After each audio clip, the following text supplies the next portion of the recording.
चलो जी, आ जाओ जी, आ जाओ। आपका फटाफट से आगे की कहानी, हमारी अधूरी कहानी न जाने कोई। आ जाओ जी, आ जाओ।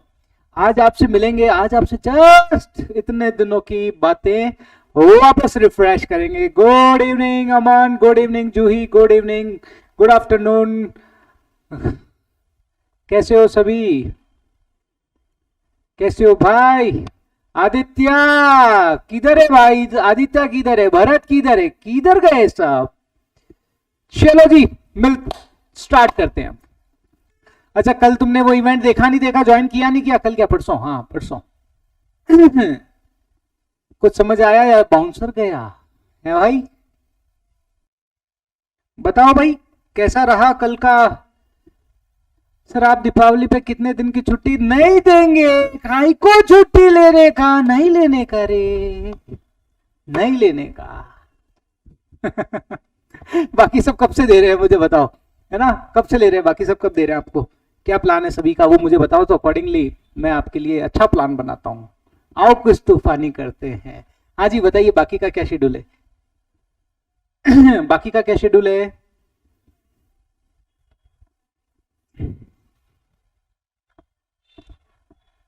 बाकी का क्या शेड्यूल है? एक तो ना इधर जोरदार था सर इवेंट, बढ़िया लगा, चलो गुड।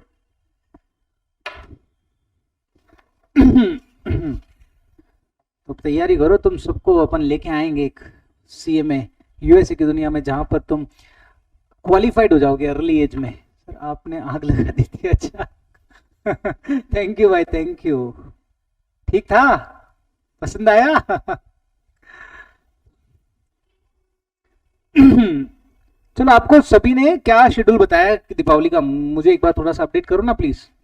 915? इतने दिन छुट्टी नहीं लेने का रे? क्या करते हो? 915? ना ना ना ना, अपन देखेंगे, अपन तो पढ़ते हैं, बाद में देखेंगे छुट्टी उट्टी का प्लान। पहले कैपिटल गेन कंप्लीट करना है इस बार, बस कैपिटल गेन के बाद छुट्टी दे दूंगा तुमको।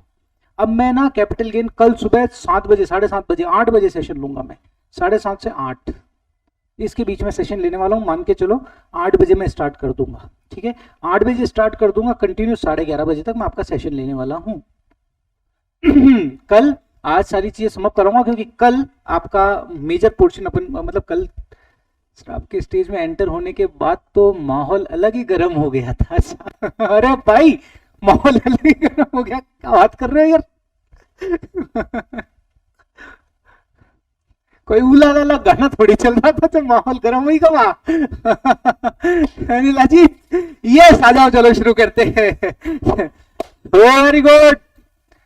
आप सभी का कहते हैं ना सपोर्ट था यार, मेन तो क्या थी, आप सभी का सपोर्ट था तो एक अलग ही पावर था, दैट्स इट। और क्या कहते ना, जब अपने अपनों का साथ होता है ना तो अलग ही बात होती है। बस वही था मेरे साथ, और कुछ नहीं था यार। मैं तो क्या था, तुम्हारा सबका साथ था तो एक पावर था, और वो पावर बस मैं तो प्रेजेंट कर रहा था आप सभी को, और क्या। आइए जी आइए, हुकुम पधारो हमारा देश, आ जाओ। चलो अब शुरुआत करते हैं आप सभी के साथ में कैपिटल गेन। फटाफट से रिकॉल कराना मुझे ना, अगले 15 मिनट्स में मैं कुछ बोलूंगा नहीं, बोलते जाओ, मैं लिखता जाता हूं, बस मैं कुछ बोलूंगा नहीं आज, बस बोलते जाओ और मेरे को रिकॉल करा दो यहां पे। हाँ हाँ नीला जी, समझ गया रे, मैं मजाक कर रहा हूँ यार, आई नो भाई। आप सभी का सपोर्ट था इसीलिए तो इतना कर पाया, बट फिर भी अगर कोई गुंजाइश रही हो तो बताना यार, ठीक है ना? कि और कुछ तूफानी करना है, मतलब यहाँ अब इतनी दूर तक आए हैं, यहाँ रुकने के लिए नहीं, और कुछ करने के लिए, तो आप सबका साथ हमेशा रिक्वायर्ड रहेगा ही रहेगा यार। यस, शुरू करो। चलो जी, राघव ने स्टार्ट कर दिया है, अब मैं कुछ बोलूंगा नहीं, फटाफट से बोलते जाओ, मैं आपके यहाँ पे देखूंगा। सर हम देख रहे हैं कैपिटल गेन। सर कब कोई इनकम कैपिटल गेन हेड में टैक्सेबल होगी? सर यहाँ पर सेक्शन 45 to 55A आता है, 45 to 55A। Section general chargeability क्या बोलता है सर? 45(1) कब कोई इनकम कैपिटल गेन हेड में टैक्सेबल होगी? दो चीजें होनी चाहिए, कैपिटल असेट्स हो और ट्रांसफर हो। कैपिटल असेट्स हो, ट्रांसफर हो ड्यूरिंग द प्रीवियस ईयर, तो जो भी प्रॉफिट या लॉस आएगा वो कैपिटल गेन हेड के अंदर टैक्सेबल हो जाएगा, चाहे पैसा मिला हो या नहीं मिला हो। सर कैपिटल एसेट्स को डिफाइन किया है सेक्शन 214 के अंदर और ट्रांसफर को डिफाइन किया है सेक्शन 247 के अंदर। Very good. चलो जी बताओ मुझे कैपिटल एसेट्स मतलब क्या होता है। यस हुकुम बताइए, कैपिटल एसेट्स मतलब क्या। चलो जी सब लिखो, सब लिखो, सबको लिखना है, सबको बोलना है, सबको बोलना है, सब बोलो, वेट मत करो। दिमाग में कोई किताब नहीं चाहिए, कोई कुछ नहीं चाहिए, सब साइड में रख दो, सब साइड में रख दो। मेरा पर्पस यही होता है कि सब साइड में हो फिर भी हमारा दिमाग बोले। That's it sir. Any kind of property याद थोड़ी करना है। Any kind of property whether used for business और नॉट, चाहे आप उसे बिजनेस में यूज कर रहे हो या नहीं कर रहे हो, उसे कैपिटल एसेट्स बोला जाएगा। एक्सक्लूडिंग एक्सक्लूडिंग चार चीजों को यहां पर एक्सक्लूड किया गया है सर। पहला stock in trade, raw material और कंज्यूमेबल्स। क्यों एक्सक्लूड किया गया है? क्योंकि सर ये पीजीबीपी हेड में टैक्सेबल होता है, तो जब ऑलरेडी पीजीबीपी हेड में टैक्सेबल हो गया तो वापस कैपिटल गेन में काय को टैक्सेबल करने का सर? नहीं करने का। दूसरा पर्सनल इफेक्ट की movable property. Sir personal effect की मूवेबल प्रॉपर्टी मतलब जो या तो असेसी खुद या उसके फैमिली मेंबर अपने day to day routine life में यूज करते हैं, these are the personal effect का मूवेबल प्रॉपर्टी, नॉट इमूवेबल। ये चीज ध्यान रखना। एक्सक्लूडिंग जाडा एसपी। सर जाडा एसपी पर्सनल इफेक्ट की मूवेबल प्रॉपर्टी होती है लेकिन उसे तो कैपिटल एसेट्स माना गया है। I hope this is clear. Very good. तीसरा rural agriculture land in India. In India ये शब्द ध्यान रखना। अरे सर मेरी पाकिस्तान में जमीन है, मैंने उसे बेच दिया सर, ग्रामीण जमीन है सर, रूरल एग्रीकल्चर है, कैपिटल गेन में टैक्सेबल थोड़ी होगी। अरे भाई इन इंडिया की बात करिए, अगर rural agriculture land outside India है वो कैपिटल एसेट्स मानी जाएगी, उस पर कैपिटल गेन लगेगा, ध्यान रखना। चलो जी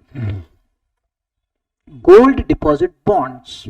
gold deposit bonds, gold deposit bonds आपका कैपिटल एसेट्स नहीं माना जाएगा, उस पर कोई कैपिटल गेन टैक्सेबल नहीं होगा। और यहां पर एक चीज मैंने आपको बताई थी, इसका इंटरेस्ट भी आपका टैक्सेबल नहीं होता है, वो भी एग्जेम्प्ट होता है। राइट चलो जी बहुत बढ़िया। ये हो गया आपका ए पॉइंट। फिर बी पॉइंट और सी पॉइंट क्या था सर? बी पॉइंट जो आया था वो एम्बिग्यूटी को रिमूव करने के लिए लिखा गया था कि sir any security held by FII held by FII as per SEBI guidelines, as per SEBI guidelines। SEBI की गाइडलाइंस के अकॉर्डिंग अगर आपने कोई भी एफआईआई ने अगर कोई भी सिक्योरिटी हेल्ड कर रखी है, सेबी की गाइडलाइंस के अकॉर्डिंग अगर उन्होंने हेल्ड कर रखी है, उसे बाय डिफॉल्ट कैपिटल एसेट्स बोला जाएगा। कोई एम्बिग्यूटी नहीं सर, स्टॉक इन ट्रेड मानने की जरूरत ही नहीं है, बाय डिफॉल्ट लिख दिया गया है, it will be treated as the capital assets. जब कैपिटल एसेट्स लिख दिया है तो उसे कैपिटल एसेट्स ही माना जाएगा। और सी में क्या था? ULIP which is not exempt, which is not exempt under section 1010D। Correct, ठीक है ना? वेरी गुड यार, बहुत बढ़िया, बहुत ही बढ़िया। आप सभी का आंसर एकदम परफेक्ट जा रहे हैं, मजा आ रहा है, बहुत बढ़िया। So these are the capital assets, यहां इन्हें कैपिटल एसेट्स बोला जाएगा। फिर सर हमने देखा था there are type of capital assets. Type of capital assets, type of capital assets, there are two type of capital assets. पहला आपका क्या हो गया? पहला क्या हो गया सर? Long term. और दूसरा short term. Sir long term बोले तो क्या बताओ जी। सर अगर किसी का होल्डिंग ड्यूरेशन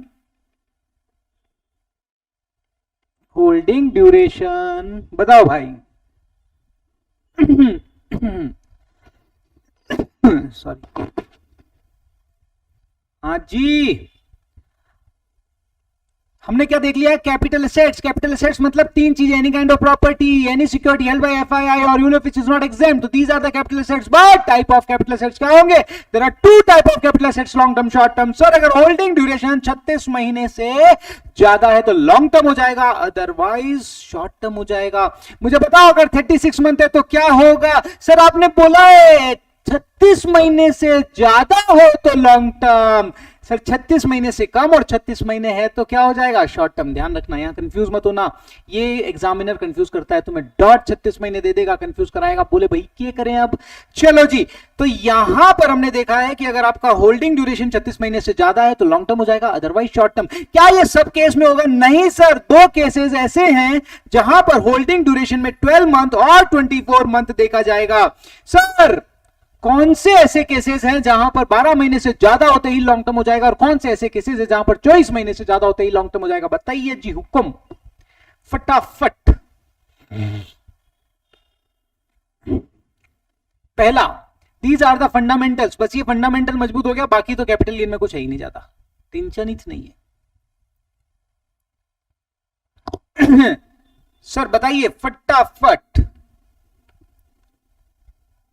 तुम थक गए होगे मुझे पता है, 4 बजे शाम का टाइम है, थकना तो वाजिब है।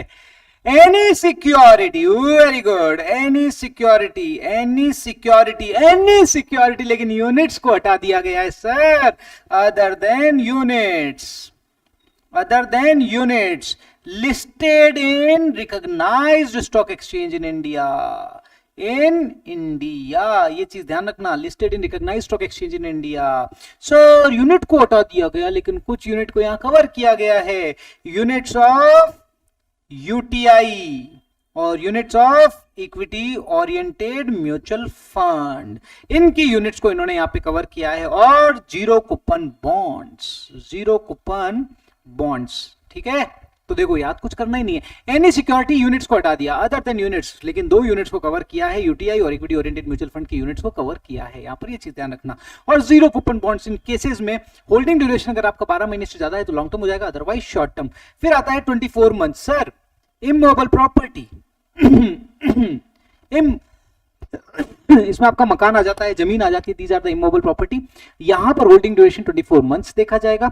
और इसी तरीके से unlisted shares, unlisted shares, not debentures, not mutual fund, कुछ भी नहीं, not units, not any other thing, only unlisted shares, चाहे वो इंडिया के हो या बाहर के हो, हमें तो उसे अनलिस्टेड शेयर्स देखना पड़ेगा। अगर वो लिस्टेड नहीं है, अगर कोई शेयर्स, चाहे वो इक्विटी हो या प्रेफरेंस हो, अगर वो लिस्टेड नहीं है तो अनलिस्टेड शेयर्स हो जाएगा, दैट्स इट यार, हमको के। आई होप दिस इज क्लियर। चलो जी, बहुत बढ़िया। तो यहां पर हमने देख लिया था टाइप ऑफ कैपिटल एसेट्स, तो हमें पूरा कैपिटल एसेट्स पे अब हमारी ग्रिप आ चुकी है। मतलब कैपिटल एसेट्स मतलब क्या, बिल्कुल क्लियर है सर, 214 में बताया हुआ है, अब हमें कोई टेंशन नहीं है। सर ये लॉन्ग टर्म और शॉर्ट टर्म क्यों डिफरेंशिएट किया गया, बिकॉज ऑफ 2 रीजन, एक तो आपको यहां पर इंडेक्सेशन का बेनिफिट मिल जाता है, और दूसरा टैक्स रेट में आपको बेनिफिट मिल जाता है, राइट। चलो जी, एक बार बताई दो टैक्स रेट के बारे में क्या है, मुझे थोड़ा क्या भूल जाता हूं मैं, शॉर्ट टर्म मेमोरी है ना यार, भूल जाता हूं। टैक्स रेट्स क्या है बताओ ना यार, कैपिटल गेन की टैक्स रेट्स क्या है, कोई बताएगा मुझे?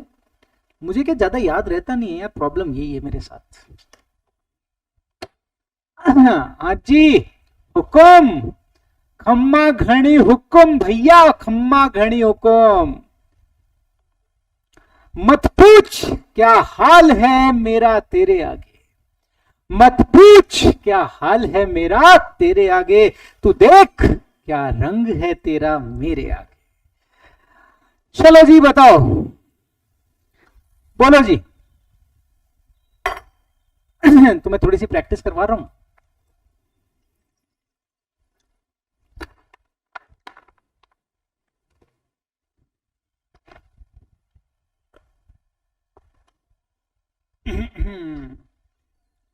थोड़ा पूरा बताना शुरू कर रहा हूं। मन्ने 111A में कौन आवे, 112 में कौन आवे, मन्ने थोड़ी पता है यार, तुम बताते नहीं हो यार, इतना पढ़ा लिखा थोड़ी हूं यार मैं। 111A तुम तो डायरेक्ट बोलते हो, तुम तो बहुत पढ़े लिखे हो, मैं थोड़ी हूं यार। थोड़ा बताओ ना 111A में कौन आता है, 112A में कौन आता है, बताओ जी मन्ने बताओ। Very good Aarva, Raghav, Aarva, very good, बहुत बढ़िया, ठीक है। बट मैं थोड़ा पूछता रहता हूं, बताओ 111A और 112A किस पे लगता है? भाई साहब मैं सारी चीजें कनेक्ट कराता हूं, नहीं तो आगे नहीं जाता हूं।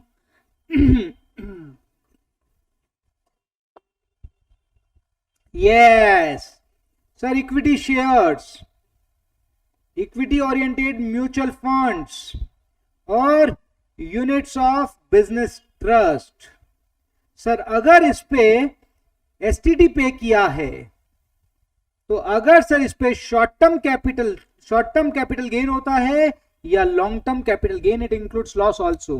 तो सर अगर शॉर्ट टर्म कैपिटल गेन होता है तो वो 111 ए में आ जाएगा, और लॉन्ग टर्म कैपिटल गेन होता है तो 112 ए में आ जाएगा। सर अगर शॉर्ट टर्म कैपिटल गेन है तो वो 15% से टैक्सेबल होगा, लॉन्ग टर्म कैपिटल गेन है तो 10% in excess of 1 lakh, in excess of 1 lakh इस तरीके से टैक्सेबल होगा। आई होप दिस इज क्लियर। चलो जी सर, इसके अलावा अदर, सर अदर में अगर शॉर्ट टर्म कैपिटल गेन है या लॉन्ग टर्म कैपिटल गेन है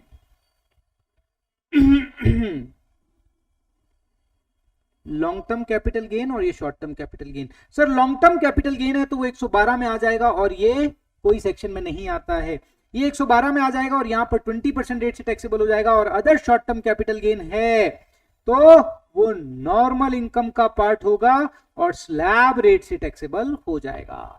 ठीक है, स्लैब रेट या फ्लैट रेट, अगर कंपनी फॉर्म है तो flat rate, company form local authority है तो उनके लिए फ्लैट रेट से टैक्सेबल हो जाएगा, और अदर्स है तो उनके लिए स्लैब रेट से टैक्सेबल हो जाएगा। I hope this is clear, very good. चलो जी, ये सबसे इंपॉर्टेंट चीज है जो तुम भूल जाते हो, तो इसलिए मैं हमेशा इसे रिकॉल कराता रहूंगा। Now you are done with first part, capital assets. और सर आपने बोला था कैपिटल एसेट्स होनी चाहिए, ट्रांसफर होना चाहिए। सर ट्रांसफर सर बताओ ना सर, ये ट्रांसफर क्या होता है?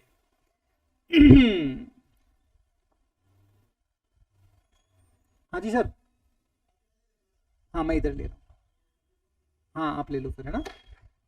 हाँ जी सर, ट्रांसफर 247 में बताया हुआ है ट्रांसफर को। ट्रांसफर जो बोले सोनिहाल, सत श्री अकाल, बोलो भाई ट्रांसफर। सर कैपिटल एसेट्स होना चाहिए, सबसे basic important thing for the capital gain, this is the पहला पड़ाव। सर कैपिटल एसेट्स है, हाँ है। सर ट्रांसफर है, हाँ है, तो कैपिटल गेन ऐड में टैक्सेबल होगा, अदरवाइज कैपिटल गेन ऐड में टैक्सेबल नहीं होगा। सो ट्रांसफर की डेफिनेशन बनाई है, इट इंक्लूड्स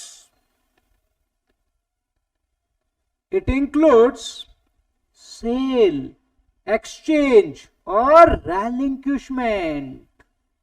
सेल, एक्सचेंज और रेलिंक्विशमेंट। सर सेल किया हो, ट्रांसफर मतलब क्या होता है भैया?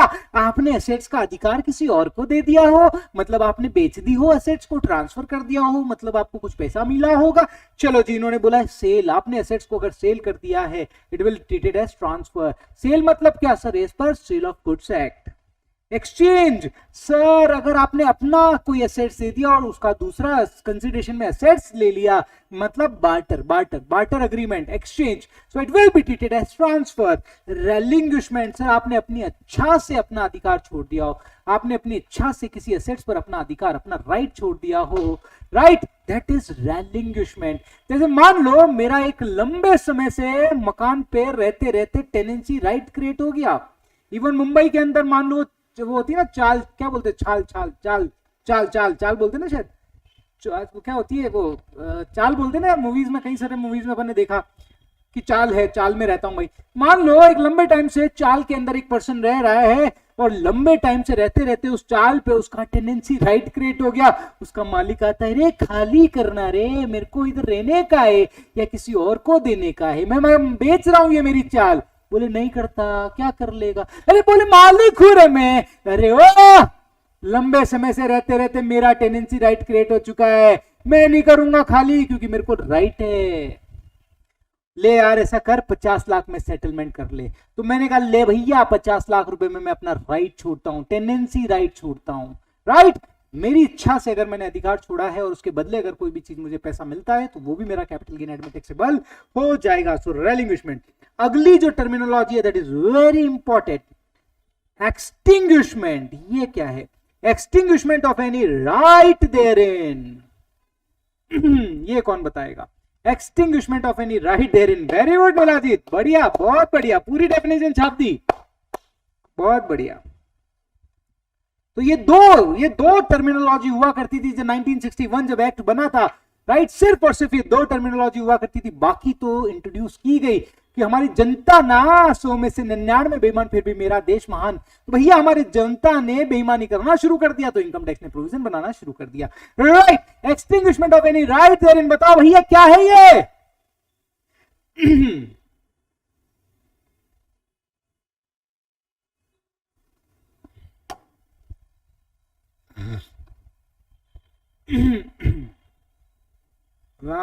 Very good. असेट्स पर आपका अधिकार खत्म हो गया हो, चाहे आपने इच्छा से दिया हो या ना दिया हो, ठीक है ना, चाहे आपने अपनी इच्छा से दिया हो या ना दिया हो, असेट्स पर आपका अधिकार खत्म हो गया हो, बट असेट्स का एग्जिस्टेंस रहना चाहिए। अगर असेट्स का एग्जिस्टेंस भी खत्म हो गया, it will not be treated as extinguishment, और जब ये एक्सटिंग्विशमेंट नहीं है तो इसे कैपिटल गेन पे टैक्सेबल नहीं किया जाएगा, क्योंकि जब एक्सटिंग्विशमेंट नहीं है तो ट्रांसफर नहीं है, और कैपिटल गेन के लिए दो चीजें होना जरूरी है, कैपिटल असेट्स और ट्रांसफर हो, कैपिटल असेट्स और ट्रांसफर हो। As per general chargeability capital assets और ट्रांसफर हो तो ही कैपिटल गेन एड में टैक्सेबल होगा, अदरवाइज कैपिटल गेन एड में टैक्सेबल नहीं किया जाएगा। I hope this is clear. Extinguishment, assets पर आपका अधिकार खत्म हो गया हो बट असेट्स का एग्जिस्टेंस रहना चाहिए। अगर असेट्स का एग्जिस्टेंस भी खत्म हो गया तो उसे एक्सटिंग्विशमेंट नहीं माना जाएगा, और जब वो एक्सटिंग्विशमेंट नहीं है मतलब वो ट्रांसफर नहीं है, और जब वो ट्रांसफर नहीं है तो उस पर कैपिटल गेन का इक्वल लगेगा रे भाई, क्योंकि हमने देखा था जनरल चार्जेबिलिटी के अकॉर्डिंग कैपिटल गेन तब लगेगा जब कैपिटल असेट्स हो, ट्रांसफर हो। आई होप दिस इज क्लियर। तो डिपार्टमेंट ने देखा, तीन केसेस मैंने आपको यहां पर बताए थे, कौन बताएगा मुझे, एक्सटिंग्विशमेंट से कनेक्टेड तीन केसेस जहां पर आपका असेट्स पर अधिकार खत्म हो गया और असेट्स पर राइट भी खत्म हो गया, लेकिन डिपार्टमेंट ने देखा ये तो जनरल चार्जेबिलिटी में कवर हो ही नहीं रहे, तो उन्होंने उसके लिए स्पेसिफिक प्रोविजन इंट्रोड्यूस कर दिया। उन्होंने कहा नहीं हम तो टैक्सेबल करेंगे, नहीं हम तो टैक्सेबल करेंगे। तीन ऐसे केसेस हैं which are the exception of the extinguishment. You can say कि these are the specific provision because of extinguishment. General chargeability में कवर नहीं हो रहे तो डिपार्टमेंट ने स्पेसिफिक प्रोविजन बना दिया। बताओ तीन कैसे, कौन कौन से केसेस थे? बताओ, this is the important part. Extinguishment मतलब मैंने आपको यहां पर क्या बताया था, असेट्स पर आपका अधिकार खत्म हो गया हो बट असेट्स का एग्जिस्टेंस रहना चाहिए, एग्जिस्टेंस रहना चाहिए। सर एग्जिस्टेंस भी, असेट्स पर अधिकार भी खत्म हो गया और एग्जिस्टेंस भी खत्म हो गया, it will not be treated as extinguishment, और जब ये एक्सटिंग्विशमेंट नहीं है तो ट्रांसफर नहीं है, ट्रांसफर नहीं है तो सर इस पे कोई कैपिटल गेन नहीं लगेगा। तीन ऐसे केसेस थे जहां पर असेट्स का अधिकार भी खत्म हो गया और असेट्स का एग्जिस्टेंस भी खत्म हो गया, लेकिन उन्होंने स्पेसिफिक प्रोविजन इंट्रोड्यूस करके उसे टैक्सेबल कर लिया। बताओ कौन से ऐसे केसेस है? वेरी गुड, तीन ऐसे केसेस मैंने बताए थे, पहला, दूसरा, तीसरा। पहला मैंने बताया था इंश्योरेंस वाला, very good, insurance section 45(1)(a), इन्होंने स्पेसिफिक प्रोविजन इंट्रोड्यूस किया टैक्सेबिलिटी के लिए। जनरल चार्जेबिलिटी है, कैपिटल गेन टैक्सेबल कहां होता है? जनरल चार्जेबिलिटी सेक्शन 45(1), लेकिन जब वो चीज 45(1) में कवर नहीं हो रही थी तो उनको टैक्स लगाना था डिपार्टमेंट को, तो इन्होंने 45(1) इंट्रोड्यूस कर दिया, स्पेसिफिक प्रोविजन, हम तो लगाएंगे टैक्स अगर आपकी एसेट्स डिस्ट्रॉयड हो जाती है due to 4 reason. Insurance claim में क्या बोला इन्होंने? चुनचुन दास वाला केस देखा था, यहां पर इन्होंने बोला कि अगर आपकी एसेट्स डिस्ट्रॉयड हो जाती है due to 4 reason, assets destroyed due to 4 reason, due to 4 reason, ठीक है, प्लस आपको इंश्योरेंस क्लेम रिसीव्ड हुआ, ठीक है ना। वापस इस चीज को समझा रहा हूं यहां पर, अगर आपकी सेक्शन 45(1)(a) इंट्रोड्यूस किया इन्होंने, स्पेसिफिक प्रोविजन इंट्रोड्यूस किया। पहले क्या था कि सर अगर आपकी एसेट्स डिस्ट्रॉयड हो गई और इंश्योरेंस कंपनी से क्लेम मिला तो चुनचुन दास क्या बोला था, ये एक्सटिंग्विशमेंट क्या लिखा हुआ है, असेट्स पर आपका अधिकार खत्म होना चाहिए, बस असेट्स का एक्सिस्टेंस रहना चाहिए तो ही कैपिटल गेन एड में टैक्सेबल होगा। डिपार्टमेंट बोला ऐसे तो नुकसान हो जाएगा, इंश्योरेंस क्लेम मिला भाई को लेकिन उसको टैक्स नहीं लग रहा है, अपने को तो टैक्स चाहिए भैया, अपने को तो टैक्स चाहिए, तो उन्होंने स्पेसिफिक प्रोविजन इंट्रोड्यूस किया, सेक्शन 45(1) है, वहां पर उन्होंने लिख दिया कि अगर आपके एसेट्स डिस्ट्रॉयड हुई है ड्यू टू 4 रीजन और अगर आपको इंश्योरेंस कंपनी से पैसा मिला है तो yes it will be taxable under section 45(1)(a). पहला नेचुरल क्लैमिटी, नेचुरल क्लैमिटी मतलब प्राकृतिक आपदा, बाढ़, भूकंप, दंगे, नहीं बाढ़, भूकंप, ये जो नेचुरल होता है ना, नेचुरल जो भी नेचुरल के कारण होता है, बाढ़, भूकंप, और क्या हो सकता है बाढ़ आ गई, भूकंप आ गया, और क्या हो सकता है रे, आंधी तूफान, हाँ these are the natural calamities, right. जैसे अभी यहाँ पर क्या है, अभी बहुत एक हवा आई थी, बहुत तेज हवा आई थी पुणे के अंदर, पेड़ गिर गए थे, राइट, पेड़ गिर गया किसी गाड़ी पर, तो गाड़ी डिस्ट्रॉयड हो गई, वो गाड़ी डिस्ट्रॉयड हो गई। तो अगर आपकी कोई भी एसेट्स डिस्ट्रॉयड हो गई हो ड्यू टू नेचुरल कैलेमिटी, बाढ़, भूकंप, आंधी तूफान, these are the natural calamities, right. और रायट और सिविल डिस्टर्बेंस, दंगे फसाद हो गए, ठीक है ना, फायर और एक्सप्लोजन, और एक्शन ऑफ एनिमी और action against enemy, action of enemy और एक्शन अगेंस्ट एनिमी। ये कहता है कि अगर आपकी एसेट्स डिस्ट्रॉयड हो गई इन 4 कारण से, पहला नेचुरल कैलेमिटी, हाँ टी सुनामी, बराबर है, सुनामी आ गई हो, वेरी गुड वेरी गुड। अगर आपकी एसेट्स डिस्ट्रॉयड हो गई अगर आपकी एसेट्स डिस्ट्रॉयड हो गई है due to 4 reason, natural calamity, riots, civil disturbance, riot मतलब दंगे फसाद होते हैं ना, ये इसने इस पे अटैक कर दिया, ये जैसे भी दिल्ली में रिसेंट में, मैं एक रिसेंट तो नहीं मतलब साल 1.5 साल हो गए, 2 साल हो गए, बीच में दंगे फसाद हुए थे भाई साहब, ठीक है ना, अभी पंजाब में हुए थे दंगे फसाद। क्या होते हैं, कुछ गुट होते हैं आपस में लड़ने लग जाते हैं, तलवारें लेके उतर जाते हैं, ले भैया गाड़ी दिखी तोड़ डालो, हाँ जो बस दिखी जला डालो। तो अगर आपकी एसेट्स डिस्ट्रॉयड हो जाती है ड्यू टू राइट्स और सिविल डिस्टर्बेंस, और अगर आपको इंश्योरेंस कंपनी से पैसा मिलता है, it will be taxable under section 45(1)(a), ध्यान रखना। फायर और एक्सप्लोजन, सर आग लग गई, बारूद फायर, आग के कारण अगर कोई एसेट्स डिस्ट्रॉयड हो गई, या बारूद के कारण कोई एसेट्स डिस्ट्रॉयड हो गई, तो वो भी यहां पर आ जाएगी। और एक्शन ऑफ एनिमी और एक्शन अगेंस्ट एनिमी, ये कौन बताएगा, कोई बताएगा क्या मन ने? ये चौथा पॉइंट क्या है? This is section 45(1)(a), this is section 45(1)(a). ये जी बताइए। हाँ farmer loss, very good, yes बताओ ये क्या है? एक्शन ऑफ एनिमी और एक्शन अगेंस्ट एनिमी, ये क्या है?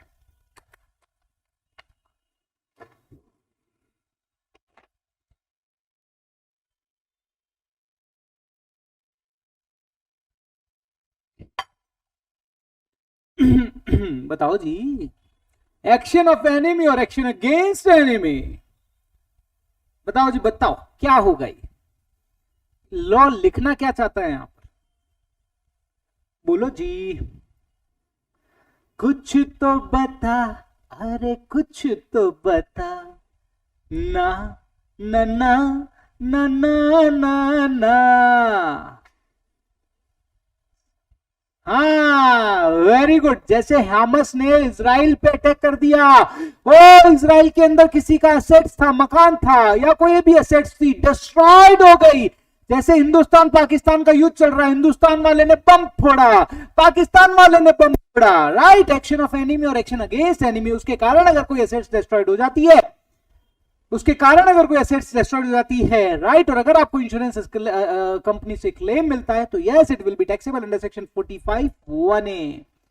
लाइफ इंश्योरेंस ऑफ सोल्जर, ना ना ना ना ना ना, अरे अरे रे असेट्स में live stocks, humans, these are not assets, these are not assets, any kind of property. अरे वी आर नॉट प्रॉपर्टी यार, क्या कर रहे हो, वी आर नॉट प्रॉपर्टी, हम तो प्रॉपर्टी संभालने वाले लोग हैं, हम थोड़ी प्रॉपर्टीज हैं। क्या बोला हुआ है असेट्स में? Any kind of property.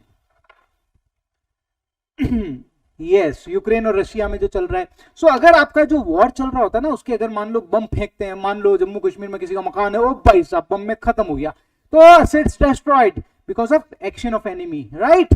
सो या एक्शन अगेंस्ट एनिमी, अब भैया पाकिस्तान वाला बम फेंक रहा है तो हम चुप बैठेंगे क्या? ले भैया ले, हम भी फेंकते हैं बम।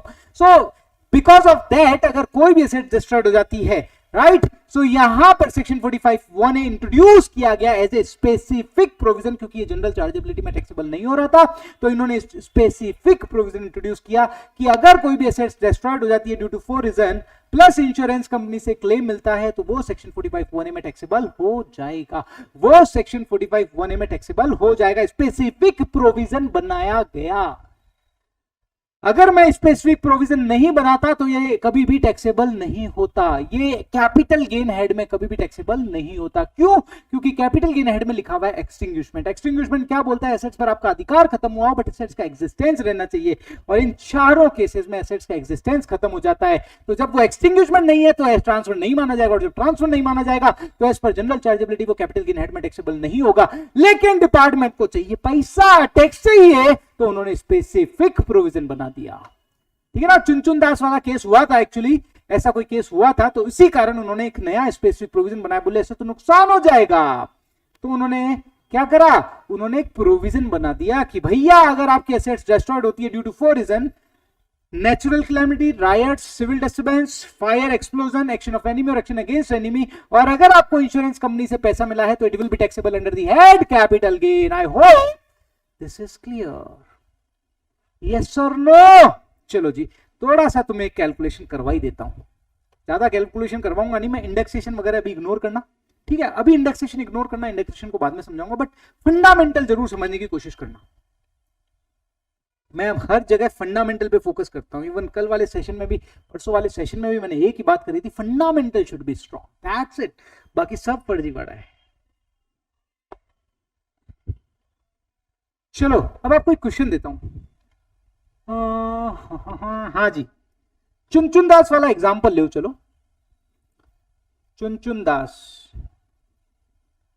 मान लो उसका हाउस प्रॉपर्टी जो डैमेज हो गया था, जो बह गया था उत्तराखंड के मकान में, उसकी जो कॉस्ट थी वो थी 10 लाख रुपए। वो क्या थी? 10 लाख रुपए।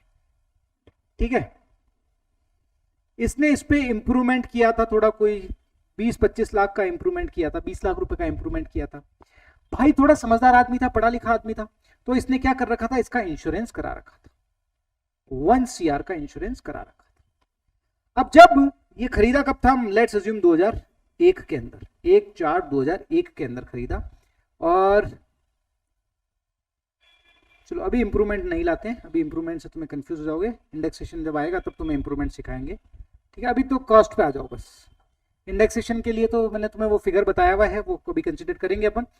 कैलकुलेशन करनी है तुम्हें, ठीक है? 1 करोड़ का इंश्योरेंस कराया गया था। प्रीवियस ईयर 2023-24 के अंदर बाढ़ आई, और ये मकान बह गया, खत्म हो गया, और भाई साहब को इंश्योरेंस कंपनी से 1 करोड़ रुपए का क्लेम रिसीव्ड हुआ। कंप्यूट कैपिटल गेन, मान लो जो क्लेम रिसीव्ड हुआ 2023-24 के अंदर ही उसको कैपिटल क्लेम मिल गया। ठीक है ना? कंप्यूट कैपिटल गेन, किस तरीके से कैपिटल गेन कंप्यूट करोगे बताओ भैया? ज्यादा कुछ दिमाग नहीं लगाने का, बहुत सिंपल है रे भाई। Computation of capital gain. Capital gain का क्या तरीका होता है? अरे सेल प्राइस माइनस कॉस्ट रे, प्रॉफिट और लॉस ही तो निकालना है, कुछ ज्यादा तूफान थोड़ी करना है। सर अगर लॉन्ग टर्म हो तो इंडेक्सेशन करते हैं, कर लेंगे ना यार। लॉन्ग टर्म इमूवेबल प्रॉपर्टी में लॉन्ग टर्म कितना देखा जाता है? 2 साल। 2 साल से ज्यादा अगर आपके पास होल्ड है तो आप उसे इंडेक्सेशन का बेनिफिट दोगे। तो यहां पर आपको आइडिया है 2001-2 का जो इंडेक्स है दैट इज 100, और 23-24 का जो इंडेक्स है जिस ईयर में आप उसे ट्रांसफर कर रहे हो, राइट, उसका जो इंडेक्स है वो मैंने क्या बताया था तुम्हें? 348 बताया था ना? 348। कोई गलती हो तो बताना प्लीज। हाँ, 348 ही बताया था मैंने। चलो जी, अब कैपिटल गेन कंप्यूट करो। क्या सर आपने कैपिटल गेन कंप्यूटेशन सिखाया ही नहीं, आप तो डायरेक्ट पूछ लेते हो, ऐसा ही झूम है भैया।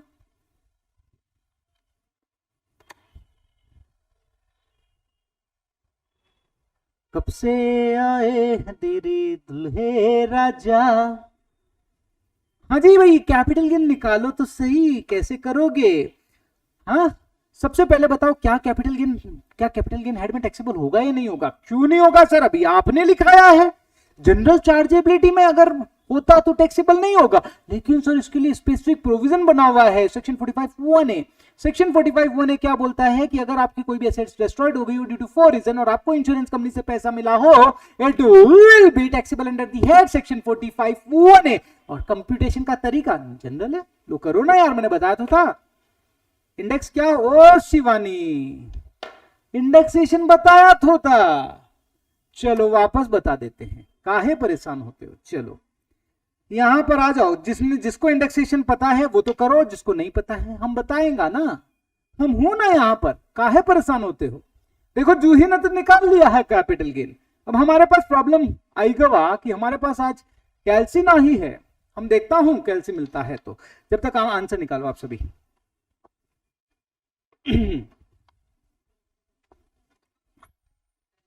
कैल्सी है क्या सर? कैल्सी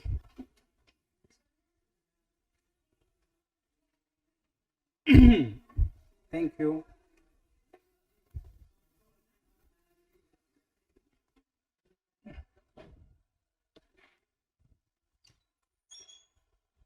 हाँ जी, कैंसिल आएगा। हम दोनों हैं अलग अलग, हम दोनों हैं जुदा जुदा। चलो शिवानी आप वेट करो, मैं बाकी सबको बताता हूं उन्होंने जो करा है। बिल्कुल सही आप सबने किया है, मेरे को उम्मीद है। Computation of capital gain simple है, मैंने आपको बताया था। Full value of consideration, full value of consideration मतलब किस प्राइस पे आप उसे ट्रांसफर कर रहे हो, आपको उस असेट पे कितना पैसा मिल रहा है, right? That is your full value of consideration. लाला एक मिनट रुकना भाई, एक मिनट रुकना। ये क्या हुआ, ये क्या है?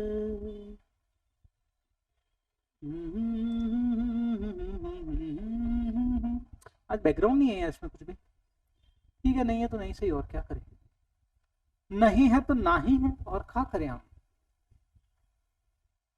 चलो बताता हूं Shivani, don't worry, don't worry, don't worry. अब जी फुल वैल्यू ऑफ कंसीडरेशन, और सर इंश्योरेंस कंपनी से जो पैसा मिला है that will be the full value of consideration. Sir insurance company से क्या मिला है? सर 1 करोड़ रुपए मिले हैं, so that will be your full value of consideration. Sir अगर इंश्योरेंस कंपनी से पैसा ना मिलके कोई एसेट्स मिली होती तो क्या प्रॉब्लम है?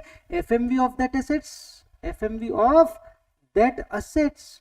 अगर मनी मिला है तो मनी ले लेंगे, और अगर एसेट्स मिली है तो उसका एफएमवी ले लेंगे। That will be the full value of consideration. हो सकता है कि मान लो आपकी कोई एसेट्स डिस्ट्रॉयड हुई हो, उन्होंने उसके बदले दूसरी एसेट्स दे दी आपको, सो जो एसेट्स आपको दी है उसका fair market value will be the full value of consideration. I hope this is clear. Sir उसमें से हम क्या करेंगे, मतलब जो एसेट्स आपकी ट्रांसफर हुई है उसके बदले आपको पैसा कितना मिला है? 1 करोड़ मिला है ना, सो 1 crore will be your full value of consideration minus cost of acquisition. Sir ये तो लॉन्ग टर्म है। हाँ तो indexed cost of acquisition, indexed cost of acquisition मतलब क्या? जब आपने खरीदा था उसको आज की वैल्यू में लेके आ जाओ। जब आपने खरीदा था, आपने कब खरीदा था? सर हमने 2001 में खरीदा था 10 लाख रुपए के अंदर। तो मुझे बताओ 2001 के अंदर जो 10 लाख रुपया है, क्या आज उसकी वक़्त 10 लाख ही है या ज्यादा होगी? ऑब्वियस है सर, इन्फ्लेशन के कारण ज्यादा ही होगी। और मैंने आपको कॉस्ट ऑफ इन्फ्लेशन इंडेक्स बताया था, भूल गए शिवानी? बताता हूं, वापस बताता हूं। This is the cost of inflation index. ये क्या बोलता है कि आपका 2001 का 100 रुपया आज की उसकी जो वैल्यू है दैट इज 348 रुपए। अगर आपने 100 रुपए में कोई एसेट्स खरीदी थी तो आज उसकी वक़्त मतलब उस 100 रुपए की वक़्त बता रहा है, उस एसेट्स की वक़्त कुछ और भी हो सकती है, बट इन्फ्लेशन को कंसीडर करते हुए उन्होंने बताया है 2001 के 100 रुपए की आज की वक़्त 348 रुपए। अपन बोलते हैं ना वो पहले 5000 का सोना लिया था, आज उसका 50,000 का वक़्त हो गया, राइट? सो वैसे ही पहले का 100 रुपया मतलब 2001 का 100 रुपया आज उसकी वक़्त कितनी है? 348 रुपए। दीज आर द इन्फ्लेशन को बताता है, इन्फ्लेशन को कंसीडर करते हुए। तो जब भी आप इंडेक्स करोगे तो ये आपकी जो असेट्स है, कहां गया वो क्वेश्चन? भाई साहब मेरे साथ बड़ी प्रॉब्लम है यार ये वाली। अरे यार क्वेश्चन किधर गया? किधर बता रहा था भाई मैं? यही कहीं बता तो रहा था मैं। हाँ ये रहा, मिल गया। So indexed cost of acquisition. Sir जब मैंने खरीदा था तो उसकी वैल्यू थी 10 लाख रुपए। जब आपने खरीदा था 2001 के अंदर तो उस समय इंडेक्स क्या था? तो वो cost upon CII in the year of index, sorry CII in the year of purchase, CII in the year of purchase into CII in the year of transfer। Sir जब मैंने खरीदा था तब उसकी वक़्त थी 10 लाख रुपए, तब उसकी वक़्त थी 10 लाख रुपए। उस समय इंडेक्स कितना था? 100। सर आज इंडेक्स कितना है? 348। तो मुझे बताओ उस 10 लाख की आज वैल्यू कितनी हो गई है? 34.8 लाख, 34.8 लाख, राइट? तो यहां पर आपका 34.8 लेस हो जाएगा और रिमेनिंग 62, क्या आंसर आ रहा था आपका 65.2, हाँ 65.2 lakh will be your long term capital gain, क्योंकि ये 2 साल से ज्यादा के लिए अगर आपने एसेट्स होल्ड करी है तो इस पे जो भी गेन होगा that will be the long term capital gain. I hope Shivani आपको थोड़ा बहुत समझ आया होगा, प्लीज एक बार बताओ, नहीं तो वापस एक्सप्लेन करता हूं मैं आपको। बाकी आप सभी का आंसर एकदम परफेक्ट है। अब इसी में एक चीज और पूछूंगा मैं भी आपसे, अब मुझे बताना, एक चीज और पूछूंगा तब तुम बताओगे सर अब क्लियर हुआ है कंसेप्ट। यस शिवानी, आप टेंशन ही मत लो, क्वेश्चन इससे ऊपर लेवल के नहीं आते कभी भी, यही है बस मजबूत करने हैं फंडामेंटल्स। कैपिटल गेन में क्या कैलकुलेट करना, 10 रुपए की बोतल खरीदी 20 रुपए में बेच दी, 10 रुपए का मुनाफा, दैट्स इट, यही तो कैपिटल गेन है। तो कुछ कैपिटल गेन के कंपटीशन में कोई तूफान नहीं है, तूफान फंडामेंटल्स के अंदर है, बस फंडामेंटल्स मजबूत होने चाहिए, बाकी तो एक नंबर का फर्जी चैप्टर है ये।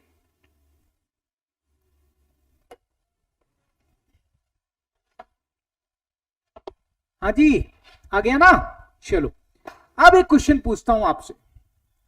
भाई साहब ये तो समझदार था चुनचुन दास, इसने तो इंश्योरेंस करा रखा था।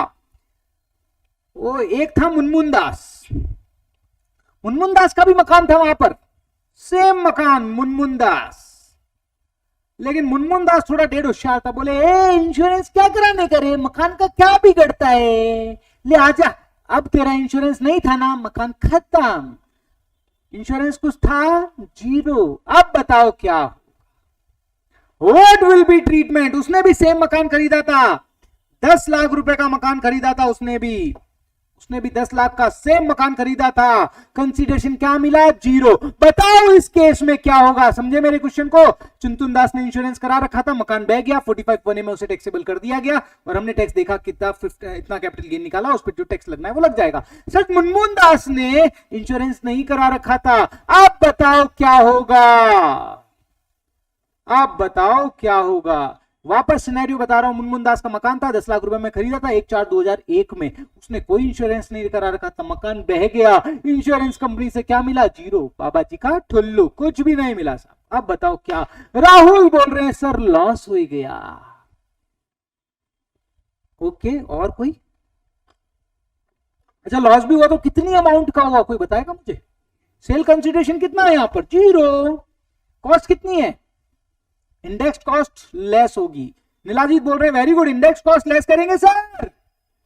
Sir sale consideration zero less index cost of acquisition 10 lakh upon 100 into 349, sir 34.8 less करेंगे, सर ये लॉस होगा और इस लॉस का बेनिफिट मिल जाएगा। नीलाजीत बोल रहे हैं, मैं नहीं बोल रहा हूं भैया, ये नीलाजीत बोल रहे हैं, मैं तो आपको सॉल्व करके बता रहा हूं, ये मत बोलना मैं बोल रहा हूं, ना ना ना ना। और किसको क्या लगता है बताओ जी, और किसी को क्या लगता है। अमन भी बोल रहे हैं सर लॉस होगा।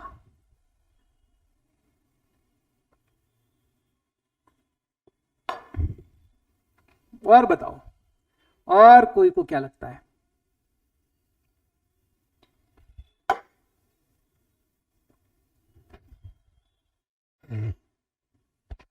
बोलो भाई, और कोई अपनी दिमाग की बत्तियां जलाओ, क्लोरमेंट खाओ, दिखावे पे मत जाओ। है भाई, सोचो सोचो सोचो। सेक्शन 45(1) को ढंग से बोलो, एक बार ढंग से बोलो, सेक्शन 45(1) क्या बोलता है, फिर आंसर देना। सेक्शन 45(1) क्या बोलता है, सेक्शन 45(1) क्या बोलता है, फिर आंसर देना। प्लीज प्लीज प्लीज 2 मिनट का टाइम लो, सोचो, पूरी क्लियरिटी मिल जाएगी अभी आपको।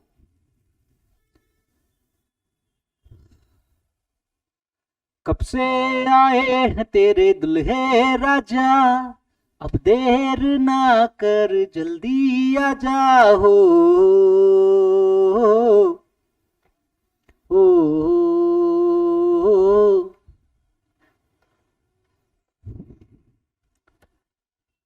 सोचो भाई क्या होगा, what will be the answer. Shivani very good, में नहीं आएगा, बहुत बढ़िया शिवानी, बहुत बढ़िया बहुत बढ़िया, वेरी गुड। सेक्शन 45(1) में नहीं आएगा, सेक्शन 45(1) कब लगता है? सर आपकी एसेट्स डिस्ट्रॉयड हो गई हो एंड इंश्योरेंस कंपनी से पैसा मिला हो तो ही सेक्शन 45(1) लगता है, अदरवाइज सेक्शन 45(1) नहीं लगेगा। तो क्या होगा? और नथिंग, कुछ भी नहीं करेंगे। वेरी गुड राखा, वेरी गुड। तो क्या जनरल चार्जेबिलिटी का बेनिफिट मिलेगा?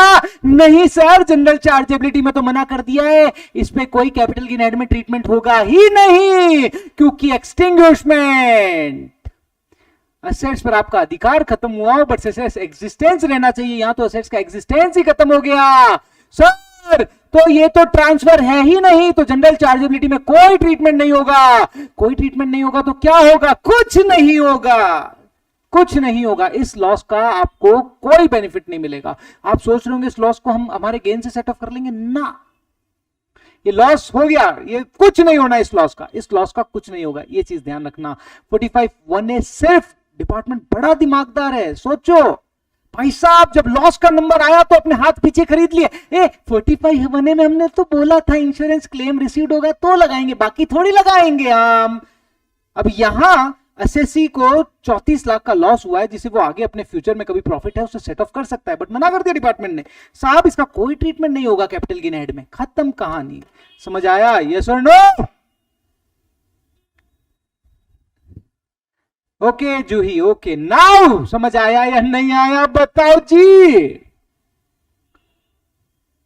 This is the beauty of the sections. Provision को याद नहीं करना है, समझना है। जब समझ लोगे तो साला दिमाग लगाने का जरूरत नहीं है। क्या याद करना है कैपिटल गेन में? कुछ याद करने का है ही नहीं, बड़ा टेक्निकल है लेकिन कुछ याद करने का कुछ नहीं है इसमें। अभी जब पूरा कैपिटल गेन कराऊंगा ना तब देखेंगे। Clear? I hope this is clear. This is the beauty of the sections, right? खाली प्रॉफिट होगा तो टैक्सेबल होगा। हाँ बिल्कुल, मतलब 45, देखो ये जनरल चार्जेबिलिटी में तो टैक्सेबल हो ही नहीं रहा है, तो उन्होंने इसके लिए स्पेसिफिक प्रोविजन बनाया, लेकिन स्पेसिफिक प्रोविजन में बड़े डेढ़ होशियार थे। बोले भैया इंश्योरेंस कंपनी से पैसा आएगा ना तो ही 45(1) में टैक्सेबल करेंगे, अदरवाइज तो हम फायदा देंगे ही नहीं। सिंपल सी बात है, समझे? आई होप दिस इज क्लियर, है ना? डिपार्टमेंट डेढ़ होशियार। एक चीज और, चलो एक चीज और पूछता हूं आपसे। चुनचुन दास का मकान इन्होंने अब टैक्सेबल कर दिया, इंश्योरेंस करा रखा था भाई ने। अब थोड़ा सा और समझना, कैपिटल गेन जनरल चार्जेबिलिटी क्या बोलता है कि चाहे पैसा मिला हो या ना मिला हो हमें कोई मतलब नहीं है, हमें कोई मतलब नहीं है, राइट? सेक्शन 45(1) क्या बोलता है कि भाई देखो, आपकी अगर एसेट्स डिस्ट्रॉयड हो गई है तो जिस ईयर में आपकी एसेट्स डिस्ट्रॉयड हुई है उस ईयर में हम कैपिटल गेन, उस ईयर में हम ट्रांसफर मानते हुए कैपिटल गेन कंप्यूट कर लेंगे। समझना, सेक्शन 45(1) इंट्रोड्यूस क्या करता है आपका, वो क्या बोलता है कि अगर आपकी असेट्स डिस्ट्रॉयड हुई हो, अगर आपकी असेट्स डिस्ट्रॉयड हुई हो प्लस इंश्योरेंस कंपनी से डिस्ट्रॉयड हुई हो बिकॉज ऑफ 4 रीजन और इंश्योरेंस कंपनी से आपको पैसा मिला है तो सेक्शन 45(1) में टैक्सेबल हो जाएगा। बिल्कुल, बहुत बढ़िया। अब देखो चुनचुन दास का जो सिनेरियो है ना, देखना 10 लाख की असेट्स थी, 2001-2 में खरीदी थी, सारा सिनेरियो वही है। 1 करोड़ रुपया 2023-24 के अंदर। अब समझना प्रीवियस ईयर, पूरे क्वेश्चन को आप ढंग से समझना, यहां पर बस मेरी बातों को ढंग से समझना मेरे भाई। 23-24 के अंदर असेट्स डिस्ट्रॉयड हो गई, फेब 2024 के अंदर असेट्स डिस्ट्रॉयड हो गई और बाढ़ आई भयंकर वाली, और ये असेट्स चकनाचूर होकर डिस्ट्रॉयड हो गई, बाढ़ में बह गई असेट्स। चुनचुन दास गया इंश्योरेंस कंपनी के पास, बोले भैया मेरा एसेट्स डिस्ट्रॉयड हो गया, 1 करोड़ रुपया दे दो। रे भैया मैंने इंश्योरेंस करा रखा था। इंश्योरेंस वाले क्या बोले, हम इंक्वायरी करेंगे।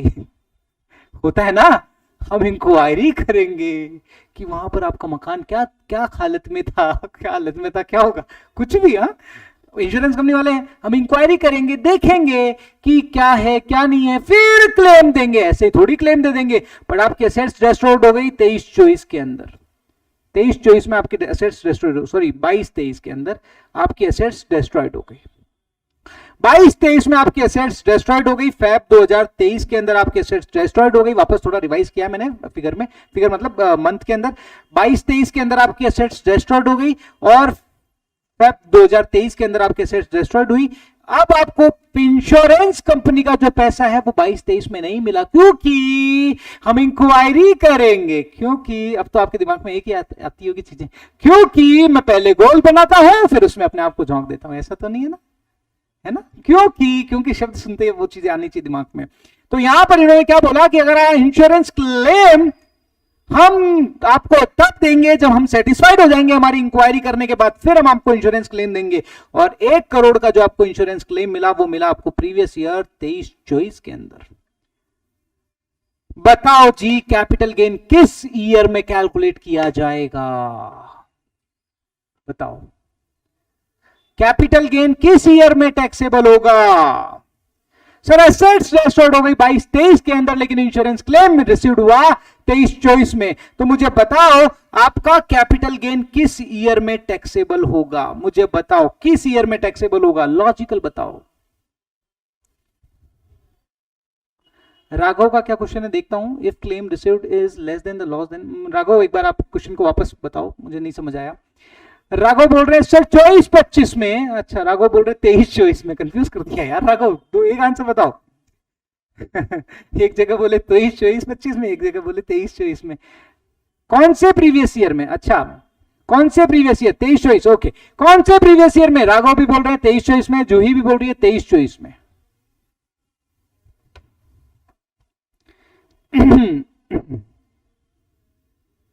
शिवानी बोल रही है 22-23 में। तो ये सिचुएशन आएगी तुम्हारे पास, तो अब तुम्हें डिसाइड करना है कि ये टैक्सेबल कब होना है, राइट, यही क्वेश्चन है। सेक्शन 45(1) में अब लॉजिकल जाओ, डिपार्टमेंट क्या करता है, अगर मान लो डिपार्टमेंट तुम्हारा 22-23 के अंदर ही टैक्सेबल कर देगा, लॉजिकल चुनचुन दास की जगह खुद को रख दो, खुद को रख दो चुनचुन दास की जगह। अब खुद सोचना अपने दिल से, तुम्हारे दिल पे क्या गुजर रही है वो बताना मुझे, अब तुम्हारे दिल पे क्या गुजर रही है मुझे बताना। 65 लाख का प्रॉफिट था, 65 लाख का कैपिटल गेन था, और इस पे 20% टैक्स लगेगा, 65.2 इंटू 20%, 13 लाख रुपए का टैक्स। सरकार बोलेगी ये 1 करोड़ का तेरे को असेट्स डिस्ट्रॉयड हुई है तेरी 22-23 में, असेट्स डिस्ट्रॉयड हुई है तेरी 22-23 के अंदर, आजा भैया 22-23 में हम तेरा कैपिटल गेन कंप्यूट करेंगे। देखो सिंपल है, जिस ईयर में एसेट्स आपकी डिस्ट्रॉयड हुई है उस ईयर को ट्रांसफर मान लिया जाएगा, ये चीज ध्यान रखना। जिस ईयर में आपके एसेट्स डिस्ट्रॉयड हुई है उस ईयर को ट्रांसफर मान लिया जाएगा, उस ईयर को ट्रांसफर मान लिया जाएगा, तो जिस ईयर में ट्रांसफर उस ईयर में कैपिटल गेन कंप्यूट किया जाएगा। यस और नो? यस, उस ईयर में आपका कैपिटल गेन कंप्यूट किया जाएगा। जिस ईयर में एसेट्स डिस्ट्रॉयड हुई है उस ईयर में कैपिटल गेन कंप्यूट किया जाएगा। तो अगर उस ईयर में कैपिटल गेन कंप्यूट किया जाएगा तो आप क्या बोलोगे, सर प्रीवियस ईयर 22-23 के अंदर, प्रीवियस ईयर 22-23 के अंदर आप क्या करो, 13 लाख रुपए टैक्स लग जाएगा। बताओ अब आपको क्या लग रहा है, आपको दर्द क्या हो रहा है, बताओ इसमें आपको दर्द क्या हो रहा है। 22-23 के अंदर आपकी एसेट्स डिस्ट्रॉयड हो गई, इंश्योरेंस कंपनी ने पैसा दिया आपको अगले साल, लेकिन तो टैक्स तो लग गया इसी साल, 22-23 में लग गया टैक्स। बताओ क्या दर्द हो रहा है आपको, वो दर्द समझना है मुझे। चुनचुन दास को भी यहां कोई दर्द हुआ होगा अगर टैक्स लगा होगा, तो बताओ क्या दर्द है वो।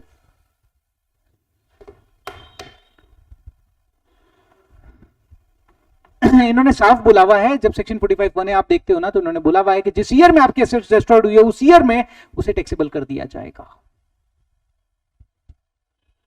लेकिन आपके दर्द के कारण इन्होंने, सर अगर क्लेम ना मिला तो, क्लेम तो इंश्योरेंस कंपनी वालों ने बोला कि सर हमें 1 करोड़ रुपए दे देंगे, हाँ उन्होंने बोला क्लेम हम आपको 1 करोड़ रुपया दे देंगे, वेरी गुड। अगर क्लेम ना मिला तो ठीक है, इंश्योरेंस कंपनी ने बोला कि हम 1 करोड़ रुपए दे देंगे। आपको दर्द पता है क्या होगा, सर मेरे को इंश्योरेंस कंपनी से पैसा मिला ही नहीं, तुम जिस चीज पे मेरे को पैसा नहीं मिला उसका टैक्स तुम मुझसे टैक्स कैसे लग सकते हो, पहले सर आने दो पैसा, पैसा आ जाएगा तो दे दूंगा। सर पैसा ही नहीं आया, सर क्या जान लोगे क्या सर बच्चों की, हाँ क्या सर जीना नहीं दोगे क्या हमको। यहां पे चुनचुन दास को वास्तव में प्रॉब्लम थी, जेन्युइन प्रॉब्लम है यार, पैसा आ जाए 1 करोड़ रुपए आ जाए तो उसमें से 13 लाख देना आसान है, साला पैसा तो आएगा कब, अगले साल आएगा क्या किस साल आएगा क्या पता, लेकिन साला तुम 13 लाख मुझसे अभी ले रहे हो, यहाँ डिपार्टमेंट से चुनचुन दास बोला, बोले सर जीने नहीं दोगे क्या हमको? वो डिपार्टमेंट ने बोला हाँ यार बात तो इसकी सही है, बात तो तेरी सही है यार, तो अब क्या करें? चल बोले ठीक है, कैपिटल गेन तो कंप्यूट तो तेरे को इसी ईयर में करना पड़ेगा, डेस्ट्रॉयड वाले ईयर में ही, है ना, मतलब इंडेक्सेशन का बेनिफिट तेरे को डेस्ट्रॉयड वाले तक ही मिलेगा। बट तेरे को एक फायदा दे देते हैं, बोले कैपिटल गेन तो तू कंप्यूट कर ले उसी ईयर में जिस ईयर में तेरी एसेट्स डेस्ट्रॉयड हुई है, लेकिन वो कैपिटल गेन तेरा टैक्सेबल होगा उस ईयर में जब तेरे को इंश्योरेंस कंपनी से क्लेम मिल जाएगा। तो सेक्शन 45(1)(a) में क्या होता है, जब आपको क्लेम मिल जाएगा ना उस ईयर में टैक्सेबल होता है। कैपिटल गेन कंप्यूट कर लो उस ईयर में जिस ईयर में एसेट्स डेस्ट्रॉयड हुई है, लेकिन ये कैपिटल गेन टैक्सेबल होगा आपका उस ईयर में जब आपको पैसा मिलेगा। तो कैपिटल गेन का जो कंप्यूटेशन है यहां पर आपका थोड़ा सा अलग हो जाएगा। 22-23 का इंडेक्स क्या है, 331, ठीक है ना। तो कैपिटल गेन का जब आप कंप्यूटेशन करोगे तो आप लिखोगे full value of consideration 1 CR minus indexed cost of acquisition 10 lakh upon 100 into 331, है ना। 22-23 का इंडेक्स है, 22-23 का इंडेक्स, क्योंकि एसेट्स आपकी डिस्ट्रॉयड कब हुई है, 22-23 में। तो 33.10 लाख आप लेस कर दो, कितना आया 1 करोड़ माइनस 33.10, तो ये आया, अरे 1 करोड़ माइनस 33.1, तो ये आ गया आपका 66.9 कैपिटल गेन, ठीक है ना। कैपिटल गेन ये बोला आप कैपिटल गेन कंप्यूट कर लो उस ईयर में जिस ईयर में आपके एसेट्स डिस्ट्रॉयड हुई है, लेकिन ये कैपिटल गेन टैक्सेबल होगा उस ईयर में जिस ईयर में आपको इंश्योरेंस क्लेम रिसीव्ड होगा। तो जब आपको इंश्योरेंस क्लेम रिसीव्ड हुआ 23-24 के अंदर, तो जब आप अपना कैपिटल गेन का कंपटीशन, जब आप टोटल इनकम का कंपटीशन करोगे, salary, house property, PGBP, capital gain, तो कितना दिखाओगे, कितना दिखाओगे 66.9। मतलब मैं आपको यहां पर समझाना चाह रहा हूं कि आपको इंडेक्सेशन का बेनिफिट तो मिलेगा डिस्ट्रॉयड वाले ईयर तक ही, ठीक है ना, लेकिन वो जो कैपिटल गेन निकलेगा, मतलब सिंपल शब्दों में अगर मैं आपको समझाऊं तो ये लाइन लिख लेना आप कहीं पे भी, कैपिटल गेन कंप्यूट कर लो उस ईयर में जिस ईयर में एसेट्स डिस्ट्रॉयड हुई है, लेकिन वो कैपिटल गेन टैक्सेबल होगा उस ईयर में जिस ईयर में आपको इंश्योरेंस क्लेम रिसीव्ड होगा। दैट्स इट, ये एक बेनिफिट आपको यहां पर दे दिया है।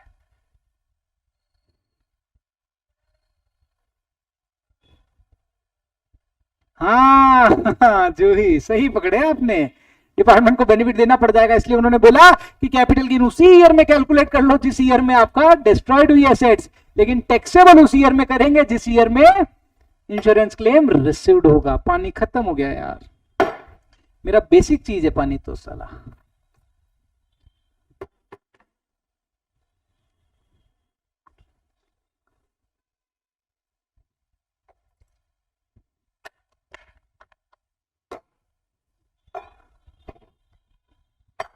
क्या बोल रहे हो सर? चुनचुन दास लाल के केस में उसे लॉस 34 लाख का हुआ, पर उसे क्लेम में बस 30 लाख ही मिले, लॉस का कुछ नहीं करेंगे ना? लॉस का तो कुछ होगा ही नहीं ना भाई, कौन सी लॉस की बात कर रहे हो आप?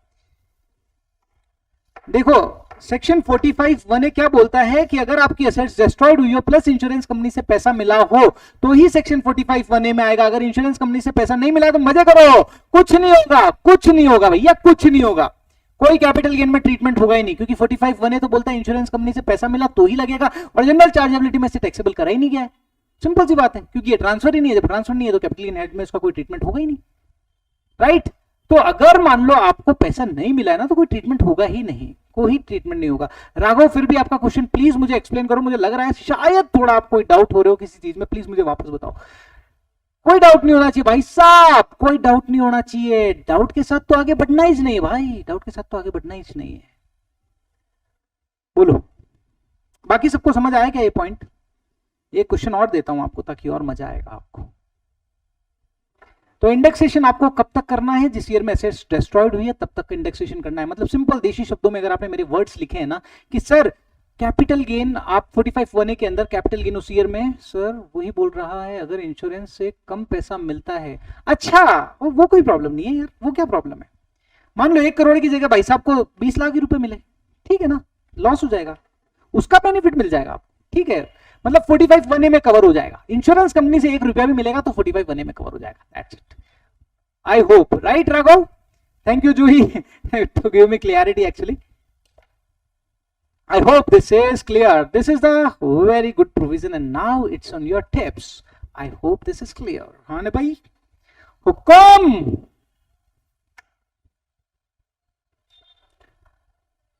कुछ तो बता भोलो भाई, सही है क्या? चलो आगे।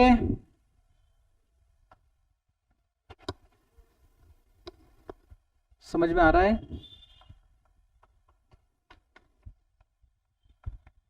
अंडरस्टूड? ओके, चलो बहुत बढ़िया। तो एक क्वेश्चन देता हूं, चलो करो।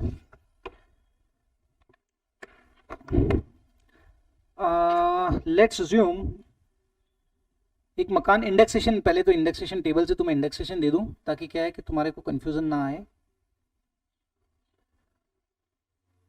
मैं इंडेक्सेशन ले रहा हूं, 2015-16 में मकान खरीदा था 254, और ये 331 और ये दोनों दे दूंगा आपको मैं, ठीक है?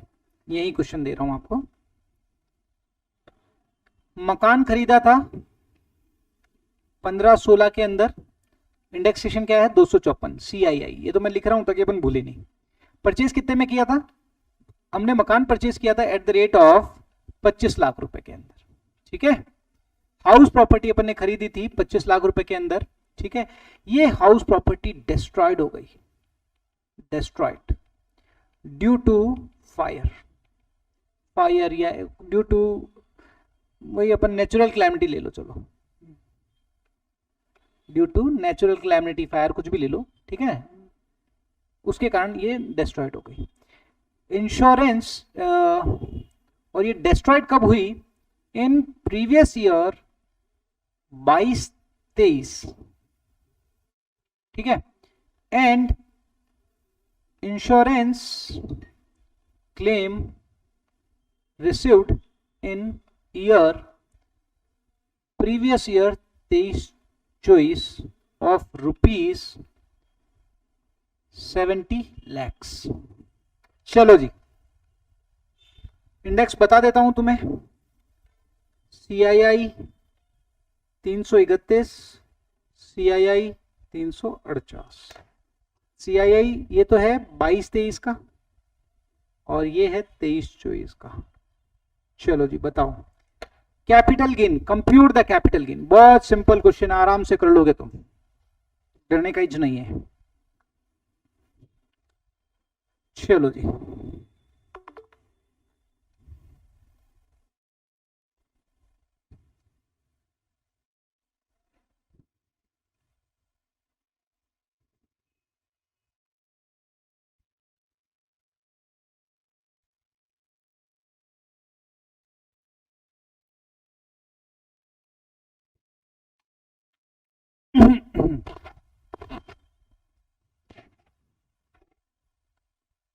हेलो, आराम से करो, रिलैक्स होके करो, डरने का नहीं। कहीं भी डाउट हो तो यस यू कैन आस्क।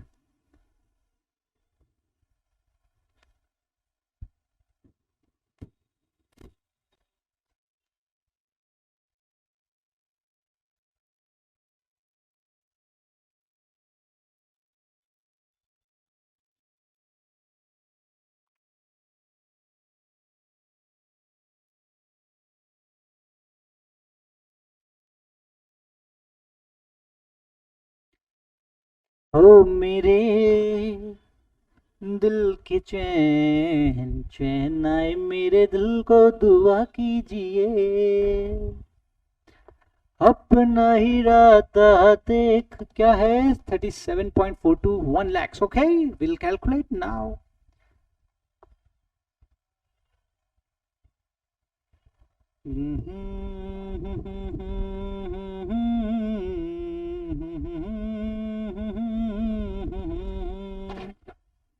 और भी बताओ भैया। हम तो वेरी गुड, सबके बराबर आंसर आ रहे हैं, बहुत ही बढ़िया यार, बहुत ही बढ़िया। चलो जी, सो 45(1) यहाँ पर एप्लीकेबल हो रहा है? बिल्कुल हो रहा है सर, इंश्योरेंस कंपनी से पैसा मिल रहा है तो 45(1) क्या बोलता है? चलो जी, फुल वैल्यू ऑफ कंसिडरेशन ले लो। फुल वैल्यू ऑफ कंसिडरेशन क्या है सर? 70 लाख रुपए minus indexed cost of acquisition. मैंने यहाँ पे क्या बताया था? कैपिटल गेन कंप्यूट करके रख लो उस ईयर में जिस ईयर में एसेट्स डिस्ट्रॉयड हुई है। मतलब इंडेक्सेशन जो लेना है 22-23 तक का होगा, ये ध्यान रखना। जिस ईयर में आपकी एसेट्स डिस्ट्रॉयड हुई है उस ईयर तक का इंडेक्स ले लो, लेकिन उसे टैक्सेबल, उस कैपिटल गेन को टैक्सेबल करेंगे उस ईयर में जिस ईयर में इंश्योरेंस क्लेम रिसीव्ड हुआ है। तो indexed cost of acquisition 25 lakh upon 15-16 का इंडेक्स क्या है? 254 इंटू 22-23 का इंडेक्स क्या है? 331। राइट। चलो जी, ये अपन निकालेंगे तो कितना आएगा, 25 लाख अपॉन 254 इंटू 331, तो ये हो गया आपका 32.578, 32.579, ठीक है ना, माइनस 70 लैक्स, तो 37.421, 37.421, this will be the capital gain, but this capital gain will be taxable in the year previous year 23-24। ये चीज आप लिख के रखना 45(1)(a) में कि आपका कैपिटल गेन उस ईयर में कैलकुलेट किया जाएगा जिस ईयर में एसेट्स डिस्ट्रॉयड हुई है, बट वो टैक्सेबल होगा उस ईयर में जिस ईयर में आपको इंश्योरेंस कंपनी से पैसा रिसीव्ड होगा। आई होप दिस इज क्लियर। चलो जी, समझ आ गया। तो सेक्शन 45(1)(a) आपका कंप्लीट हो गया है। Now I will come on the next part. पहला एक्सेप्शन कवर हो गया है, उन्होंने एक स्पेसिफिक प्रोविजन बनाया सेक्शन 45(1)(a), क्योंकि जनरल चार्जेबिलिटी में कवर नहीं हो रहा था तो नए स्पेसिफिक प्रोविजन में इन्होंने इसे कवर कर लिया। अब दूसरा एक्सेप्शन पे आते हैं। दूसरा एक्सेप्शन, चलो कोई बात नहीं, एक्सटिंग्विशमेंट का पहला एक्सेप्शन आपका कवर हो गया है। एक्सटिंग्विशमेंट के कारण इनको स्पेसिफिक प्रोविजन इंट्रोड्यूस करना पड़ा, सेक्शन 45(1)(a। दूसरा सेक्शन 46(a) बायबैक, और तीसरा 46(2) लिक्विडेशन ऑफ कंपनी। ठीक है, चलो जी, अब आते हैं नेक्स्ट पर, बट आपको मैं दे देता हूं 2-5 मिनट का ब्रेक, मैं जब तक पानी की व्यवस्था कर लेता हूं। हाँ जी, हेलो, हाँ जी, आप क्या बोल रहे हो सर? अगर कोई भी असेट्स के अगेंस्ट क्लेम नहीं मिला बट डिस्ट्रॉयड इन एक्सीडेंट, तो उसे कैपिटल गेन के अंदर टैक्सेबल नहीं करेंगे ना? ना ना ना, असेट्स डिस्ट्रॉयड होनी चाहिए due to 4 reason: natural calamity, riots, civil disturbance, action of enemy और एक्शन अगेंस्ट एनिमी। अगर आपकी असेट्स डिस्ट्रॉयड हो गई बिकॉज ऑफ एनी एक्सीडेंट, ठीक है ना, तो आपको बेनिफिट नहीं मिलेगा, तो आपको बेनिफिट नहीं मिलेगा। मतलब देखो, सेक्शन 45(1) में तो कवर होगा ही नहीं, क्योंकि उन्होंने बोला हुआ है कि एसेट्स आपका अधिकार खत्म हुआ हो बट एसेट्स का एग्जिस्टेंस रहना चाहिए, तो एसेट्स तो एग्जिस्टेंस ही खत्म हो गया, एसेट्स डिस्ट्रॉयड होती तो 45(1)(a) में कवर होगा नहीं। 45(1) में नहीं कवर होगा, 45(1)(a) में तब कवर होगा जब 4 कारण से डिस्ट्रॉयड हुई हो, इंश्योरेंस कंपनी से पैसा मिला, ठीक है, तो ही 45(1)(a) में टैक्स कवर होगा, अदरवाइज वहीं वहां पे भी कवर नहीं होगा, तो फिर उस केस में कोई ट्रीटमेंट नहीं होगा। ठीक है, यस जूही, क्लियर या any other doubt? Please please tell me. फिर मैं आता हूं आपको अगले प्रोविजन पे लेके चलता हूं, 46(a) बायबैक। इस प्रोविजन को भी समझते हैं। बायबैक में क्या होता है भाई? मान लो आपके पास कंपनी के शेयर्स हैं, आपके पास रिलायंस कंपनी के शेयर्स हैं, ठीक है, रिलायंस कंपनी के आपके पास शेयर्स हैं, 500 शेयर्स आपने खरीदे एट द रेट ऑफ ₹100। कब खरीदे? 1/4/2001 को खरीदे, ठीक है ना, 1/4/2001 को आपने रिलायंस कंपनी के शेयर खरीदे 100। अब रिलायंस ने क्या किया? रिलायंस ने ये शेयर्स आपसे वापस खरीद लिए, रिलायंस ने बायबैक कर लिए, buyback at the rate of ₹5,000, right. Reliance ने बायबैक कर लिए, मान लो इन प्रीवियस ईयर 23-24 इन्होंने बायबैक कर लिया आपसे ₹5,000 के अंदर।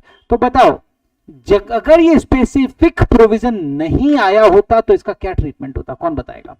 सर स्पेसिफिक प्रोविजन 46 से आया वो एक अलग बात है, बट मैं तो बोलता हूं जनरल चार्जेबिलिटी के अकॉर्डिंग इसका क्या ट्रीटमेंट होता? बताओ भाई बताओ। अगर मान लो स्पेसिफिक प्रोविजन तो इंट्रोड्यूस किया गया क्योंकि डिपार्टमेंट को टैक्स चाहिए था, लेकिन अगर स्पेसिफिक प्रोविजन नहीं आता तो इसका क्या ट्रीटमेंट होता? सर आपके पास रिलायंस के शेयर है 500 शेयर्स और उन्होंने बायबैक कर लिया ₹5,000 के अंदर, तो बताओ आप पे कितना टैक्स लगता, कितना कैपिटल गेन होता? कौन बताएगा? बोलो भाई, कितना कैपिटल गेन होगा? Yes Raghav, it will not be treated as transfer because of extinguishment. Extinguishment में क्या लिखा हुआ है सर? एसेट्स पर नीलाजीत क्या लिख रहा है सर? वो 4 रीजन के अलावा कोई और रीजन से एसेट्स डिस्ट्रॉयड हुई और उस पर इंश्योरेंस, ना ना ना, उसका कोई ट्रीटमेंट नहीं होगा, 45(1)(a) में टैक्सेबल नहीं होगा। वो 4 रीजन के कारण है तो ही 45(1)(a) में आएगा, अदरवाइज नहीं आएगा। ठीक है, नहीं होगा taxable, no tax no capital gain. Perfect. ये जो क्वेश्चन मैंने पूछा है कि सर अगर आपने बायबैक, अगर आपके शेयर्स बायबैक हुए हों तो आप देखो एज पर एक्सटिंग्विशमेंट, मान लो अगर स्पेसिफिक प्रोविजन तो बाद में आया है ना, बाद में इंट्रोड्यूस किया गया, लेकिन स्पेसिफिक प्रोविजन नहीं होता तो क्या टैक्सेबल होता? नहीं सर। जनरल चार्जेबिलिटी में लिखा हुआ है एक्सटिंग्विशमेंट, एसेट्स पर आपका अधिकार खत्म हुआ हो बट एसेट्स का एग्जिस्टेंस रहना चाहिए। सर बाईबैक में तो एसेट्स का एग्जिस्टेंस खत्म हो जाता है। रिलायंस कंपनी 500 शेयर्स को मुझसे एक्वायर करेगी, 500 शेयर्स मुझसे लेगी और फाड़ के फेंक देगी, फाड़ के फेंक देगी, क्योंकि बायबैक में जो शेयर्स होते हैं उनको डिस्ट्रॉय कर दिया जाता है, तो उसका एग्जिस्टेंस खत्म हो गया। सर एसेट्स पर मेरा अधिकार खत्म हुआ और उस एसेट्स का एग्जिस्टेंस खत्म हो गया, और एक्सटिंग्विशमेंट के अकॉर्डिंग इसे एक्सटिंग्विशमेंट नहीं माना जाएगा, और जब इसे एक्सटिंग्विशमेंट नहीं माना जाएगा so it will not be treated as transfer, और जब ट्रांसफर नहीं माना जाएगा तो कैपिटल गेन इंपोज नहीं होगा। डिपार्टमेंट बोले नेरो भैया नुकसान हो जाएगा, जनरल चार्जेबिलिटी के अकॉर्डिंग टैक्सेबल नहीं हो रहा है, कोई बात नहीं, आ जाए स्पेसिफिक प्रोविजन बना देते हैं।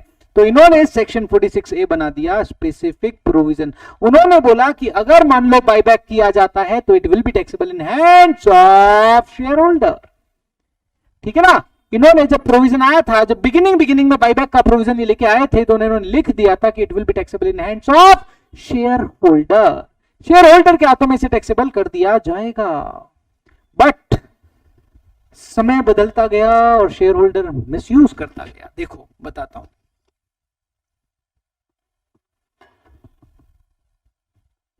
अच्छे से समझना, आराम से, कोई टेंशन लेने की जरूरत ही नहीं है। इन्होंने लिख दिया कि it will be taxable in hands of share holder, share holder के हाथों में टैक्सेबल किया जाएगा, ठीक है। करो भैया, शेयर होल्डर के हाथों में टैक्सेबल करो। जब बिगिनिंग में जब ये प्रोविजन लाया था तो it will be taxable in hands of share holder, but क्या अभी भी शेयर होल्डर के हाथों में टैक्सेबल होता है? ना, अब तो कंपनी के हाथों में कर दिया गया है इसे। 46A में मैं बताऊंगा, लेकिन मैं पहले उसका इतिहास बताऊंगा कि पहले क्या था और अब क्या हो गया। क्या से क्या हो गए देखते देखते, सोचता हूं कि, है ना, सोचता हूं कि कितने मासूम थे, क्या गाना याद नहीं आ रहा मुझे, क्या से क्या हो गए देखते देखते, लिरिक्स ही याद नहीं है भाई मुझे। चलो जी, तो 46A पहले जब प्रोविजन आया था तो वो शेयर होल्डर के हाथों में टैक्सेबल हुआ करता था। अब शेयर होल्डर क्या करते थे? मिसयूज करना शुरू कर दिया, राइट। प्राइवेट कंपनी के बारे में सुना होगा ना तुमने,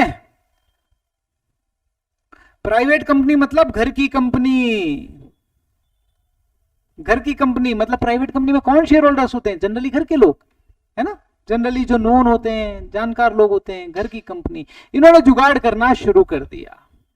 जब पहली बार 46A इंट्रोड्यूस हुआ था, अभी आराम से रिलैक्स रहो, तुम टेंशन ना लो, तुम्हें पूरा समझ आ जाएगा।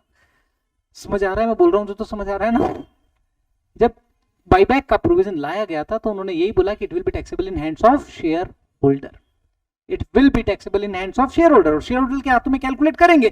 तो अगर मान लो शेयर होल्डर के हाथों में कैलकुलेट होगा तो क्या होगा? देखो 5000 रुपए माइनस 100 रुपए, और 100 रुपए का अगर इंडेक्सेशन होता है तो इंडेक्सेशन कर देंगे, तो 4900 रुपए पे शेयर होल्डर के हाथों में टैक्स लगाएंगे। अब देखना क्या जुगाड़ कर रहे थे लोग, अब देखना जुगाड़ क्या कर रहे थे लोग। आई होप मैं ऑडिबल, यहां तो कोई प्रॉब्लम तो नहीं है ना किसी को? आइडेंटिफाइड पर्सन, हाँ, मतलब अपने लोग, घर की काम मतलब अपने लोग जिनको अपन जानते हैं, तो लोग जुगाड़ करने लग गए। क्या जुगाड़ करते थे प्राइवेट कंपनी वाले? समझना। आपको पता है पहले प्राइवेट कंपनी जब डिविडेंड डिस्ट्रीब्यूट करती थी तो डिविडेंड डिस्ट्रीब्यूशन टैक्स लगा करता था। कुछ आइडिया है क्या उसके बारे में? डिविडेंड डिस्ट्रीब्यूशन टैक्स, मोटा टैक्स लगता था। अगर कोई कंपनी अगर डिविडेंड डिस्ट्रीब्यूशन करती है, शेयर होल्डर को डिविडेंड डिस्ट्रीब्यूशन करती है, तो साहब डिविडेंड डिस्ट्रीब्यूशन टैक्स लगा करता था, और मोटा टैक्स लगा करता था। आपको आइडिया है क्या? Do you have idea about it? अगर किसी को आइडिया हो तो प्लीज बताना एक बार मुझे। बस सिंपल एक आइडिया होना चाहिए कि डिविडेंड डिस्ट्रीब्यूशन टैक्स लगा करता था। अगर कोई भी कंपनी डिविडेंड डिस्ट्रीब्यूशन करती है शेयर होल्डर को, तो उस पर पहले डिविडेंड डिस्ट्रीब्यूशन टैक्स लगा करता था, राइट। इसीलिए तो शेयर होल्डर के हाथों में एग्जेम्प्ट हुआ करता था पहले। आजकल टैक्सेबल होना शुरू हुआ है डिविडेंड, पहले डिविडेंड टैक्सेबल नहीं था। तो पहले कंपनी क्या करती थी कि अगर शेयर होल्डर को डिविडेंड डिस्ट्रीब्यूट कर रही है तो उसको कंपनी को डिविडेंड डिस्ट्रीब्यूशन टैक्स देना होता था। हाँ बिल्कुल बिल्कुल बिल्कुल जूही, कंपनी का जो प्रॉफिट है उस पर तो टैक्स देना ही पड़ता था, बट उस प्रॉफिट में से अगर वो डिविडेंड डिस्ट्रीब्यूट करती है तो डिविडेंड पे भी टैक्स देना पड़ता था, डिविडेंड पे भी टैक्स देना पड़ता था, डिविडेंड डिस्ट्रीब्यूशन टैक्स। ठीक है ना। तो अब देखो, मान लो कोई प्राइवेट कंपनी क्या बोलती है कि यार मैं ना 10 लाख रुपए का डिविडेंड डिस्ट्रीब्यूट कर रही हूं अपने शेयर होल्डर्स को, डिविडेंड डिस्ट्रीब्यूशन कर रही हूं, डिविडेंड डिस्ट्रीब्यूशन। तो अब कंपनी पे क्या हुआ करता था, यहां पर डिविडेंड डिस्ट्रीब्यूशन टैक्स की लाइबिलिटी क्रिएट हो जाती थी और ये मोटा टैक्स हुआ करता था, मोटा टैक्स हुआ करता था।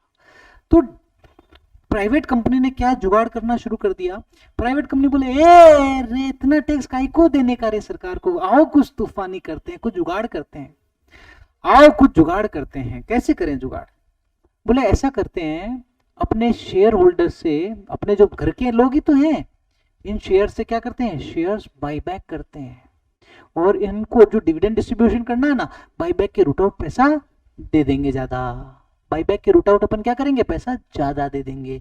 तो होगा क्या, बाईबैक शेयर होल्डर के हाथों में टैक्सेबल होता है, कम रेट से टैक्सेबल होगा, dividend distribution heavy tax rate है। तो होगा क्या, ये 10 लाख पे कंपनी टैक्स बचाने के लिए बाईबैक का यूज करने लग गई, बाईबैक 46 से। और बाईबैक में क्या था भैया, शेयर होल्डर के हाथों में टैक्सेबल होगा। अब 10 लाख, मान लो 10 शेयर होल्डर है तो एक आदमी को 1-1 लाख रुपए मिल रहे, एक आदमी को 1-1 लाख रुपए मिल रहे। हो सकता है इस आदमी की इनकम ही ना हो तो इसको तो इस पे टैक्स बच ही गया, स्लैब रेट से टैक्सेबल होता है ना। शेयर होल्डर के हाथों में कैपिटल गेन कंप्यूट करेंगे, अब शेयर होल्डर उसके हाथों में कैपिटल गेन कंट्रीब्यूट करोगे, भाई साहब उसकी अगर इनकम ही नहीं है तो टैक्स लगेगा ही नहीं, और लगेगा तो भी कम रेट से लगेगा, लगेगा तो भी कम रेट से लगेगा। अपन ने बढ़िया मोटा टैक्स बचा लिया यहां पर। तो प्राइवेट कंपनी जुगाड़ करना शुरू कर दी। ये समझ आ रहा है क्या? हाँ, शेयर होल्डर की अगर इनकम होगी तो शेयर होल्डर के हाथों में टैक्सेबल होगी और वो कम रेट से टैक्सेबल होगी, और डिविडेंड डिस्ट्रीब्यूशन टैक्स मोटी रेट से टैक्सेबल लगता है। तो भाई साहब इन्होंने जुगाड़ करना शुरू कर दिया। मान लो, लेट्स अज्यूम, मैं आपको एक एग्जांपल बताता हूं कि डिविडेंड डिस्ट्रीब्यूशन टैक्स अगर मान लो लेट्स अज्यूम 35% समथिंग, तो 10 लाख पे 35% के हिसाब से 3.5 लाख रुपए, और शेयर होल्डर के हाथों में लगता है तो ये कम हो जाएगा, कम रेट से टैक्सेबल होगा, कम रेट से टैक्सेबल होगा, राइट। तो यहां पर इस मिसयूज को रोकने के लिए उन्होंने लिख दिया कि भाई प्राइवेट कंपनी के केस में, प्राइवेट कंपनी के केस में शेयर होल्डर के हाथों में टैक्सेबल नहीं होगा। अगर कोई कंपनी अपने शेयर बाईबैक करती है तो प्राइवेट कंपनी के हाथों में ही टैक्सेबल होगा, शेयर होल्डर के हाथों में टैक्सेबल नहीं होगा, ये उन्होंने लिख दिया। तो फिर उस बाद में अब क्या प्रोविजन हो गया, फिर बाद में अगर कोई बाईबैक होता है तो प्राइवेट कंपनी के केस में अगर प्राइवेट कंपनी बाईबैक करती है तो प्राइवेट कंपनी के हाथों में टैक्सेबल हो जाएगा। कहानी बता रहा हूं पुरानी, फिर अभी फाइनल क्या है वो अभी रुक जाओ, फाइनल बताऊंगा तुम्हारी लाइफ आसान हो जाएगी, टेंशन ही नहीं है फिर तो। ठीक है, पुरानी कहानी समझ आ रही है। पहले बाईबैक शेयर होल्डर के हाथों में टैक्सेबल हुआ करता था, तो लोग प्राइवेट कंपनी वाले जुगाड़ करने लग गए, तो शेयर होल्डर के हाथों में टैक्सेबल नहीं करा, शेयर होल्डर के हाथों में एग्जेम्प्ट कर दिया, कंपनी प्राइवेट कंपनी वालों के हाथों में टैक्सेबल कर दिया। लेकिन पब्लिक कंपनी के केस में शेयर होल्डर के हाथों में ही टैक्सेबल हो रहा था, क्योंकि जुगाड़ प्राइवेट वाले कर रहे थे, पब्लिक वाले नहीं कर रहे थे।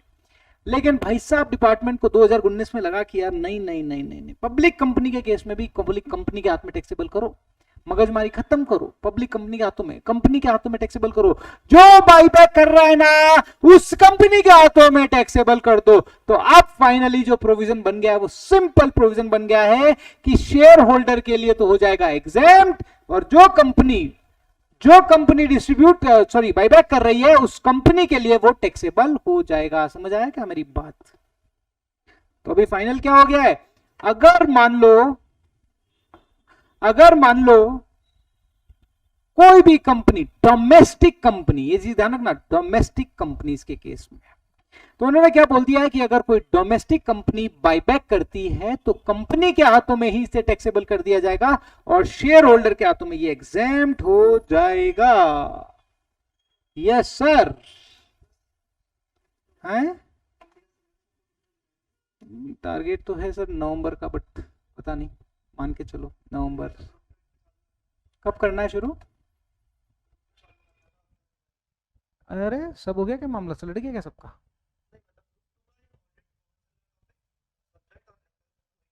आपका हो गया लॉक? सही खींचा। हाँ जाएगा, जाने दो इसको भी। अभी मेरी उम्मीद तो है कि मैं कर दूंगा नवंबर में, बट फिर भी बफर रख रहा हूँ 15 दिसंबर है ना। हाँ तो अभी क्यों डाल रहे हो? एक मिनट को बता दो तुम। भाई दर्शन सर हैं, परेशान कर रहे हैं। बोले कैसे रहा, परेशान करते हो बच्चों को बहुत। हाँ परेशान करता हूँ क्या, इनको बोलो। चलो एक मिनट, हाँ उनसे बात करता हूँ, फिर आप वापस कनेक्ट कर रहा हूँ, 2 मिनट म्यूट कर रहा हूँ। हाँ जी सर बताओ। हम्म। कब? 15 तारीख से? अब तो वो ऑडिट लेना शुरू कर देंगे। नहीं सर, कॉस्टिंग हो गया क्या? 2 चैप्टर बाकी है ना? हाँ जी। हाँ, जहां से डिपार्टमेंट को फायदा हो वहां से डिपार्टमेंट सोचता है। तो इसीलिए 46A में उन्होंने क्या किया, अच्छा आपको मैं क्या बता रहा था, हाँ 46A का प्रोविजन बता रहा था। ये रहा 46A, बाईबैक ऑफ शेयर्स।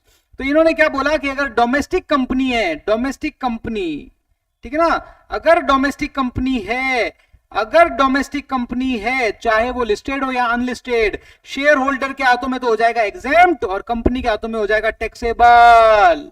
अब कंपनी के हाथ में सर किस अमाउंट पे टैक्स लगेगा? तो इन्होंने क्या बोला है कि सर कंपनी ने किस प्राइस पर बाईबैक किया है, कंपनी ने किस प्राइस पर बाईबैक किया। जैसे रिलायंस ने भी अपन ने क्वेश्चन में किया था, 5,000 रुपए में बाईबैक किया, माइनस कंपनी ने जब वो शेयर इश्यू किया था तो कितने में इश्यू किया था, 100 रुपए पर। तो 4,900 रुपए पर 23.296% से टैक्सेबल किया जाएगा। यहां कोई इंडेक्सेशन के बारे में आपको दिमाग लगाने की जरूरत नहीं है। इन्होंने साफ साफ बोल दिया है कि buyback price minus issue price, right, buyback price minus issue price, उस पे ये टैक्स इंपोज करेंगे 23.296% से, ठीक है ना। और ये इश्यू प्राइस कैसे निकाली जाएगी, इसका एक सेपरेट से मैं आपको बता दूंगा कि इश्यू प्राइस कैसे निकाली जाती है। जनरल है, आप मार्केट में कितने शेयर, मान लो कंपनी ने इश्यू किया 10 रुपए पे इश्यू किया तो 10 रुपए इश्यू प्राइस, 90 रुपए प्रीमियम लिया तो 10 प्लस 90 100 रुपया इश्यू प्राइस, दैट्स इट, ठीक है ना। सब बताऊंगा मैं, ये अलग से इसका एक सेशन अलग से बता दूंगा, इसको अलग से वीडियो दे दूंगा इसका, ठीक है ना। आई होप दिस इज क्लियर। तो बाईबैक का केस समझ आ रहा है तुम्हें? तो बाईबैक का केस समझ आ रहा है? तो अगर कंपनी ने अपने शेयर्स बाईबैक किए हैं, राइट, कंपनी ने, अगर डोमेस्टिक कंपनी ने अगर अपने शेयर्स बाईबैक किए हैं तो उस केस में क्या हो जाएगा, शेयर होल्डर के हाथों में एग्जेम्प्ट हो जाएगा और कंपनी के हाथों में टैक्सेबल हो जाएगा। और कंपनी के हाथों में टैक्सेबल होगा किस प्राइस पर होगा, buyback price minus issue price, ये जो डिफरेंस अमाउंट है उस पर 23.296% से टैक्स इंपोज कर दिया जाएगा। I hope this is clear.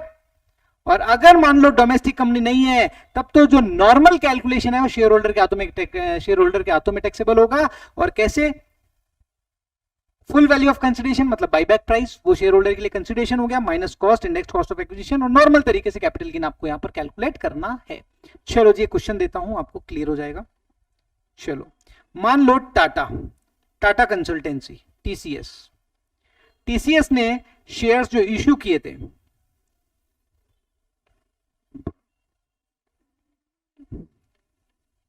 Shares issue किए थे 120 रुपए पर शेयर, ठीक है, और प्रीवियस ईयर 23-24 के अंदर उन्होंने बाईबैक किया एट द रेट 1500 पर शेयर, ठीक है ना, बाईबैक किया एट द रेट 1500 पर शेयर, ठीक है। यस, कैलकुलेट कैपिटल गेन और टैक्स ऑन कैपिटल गेन। चलो दो चीजें आपको कैलकुलेट करना है। टीसीएस ने शेयर्स इश्यू किए थे 120 रुपए में और बाईबैक किया 23-24 के अंदर एट द रेट ऑफ 1500। तो बताओ किसके हाथों में कैपिटल गेन टैक्सेबल होगा और कितना, बताओ जी। बाईबैक मतलब सेक्शन 46 से इंपोज हो जाएगा, ठीक है ना। समझ आ रहे हो, समझ पा रहे हो सारी चीजों को? कोई डाउट तो नहीं है भाई?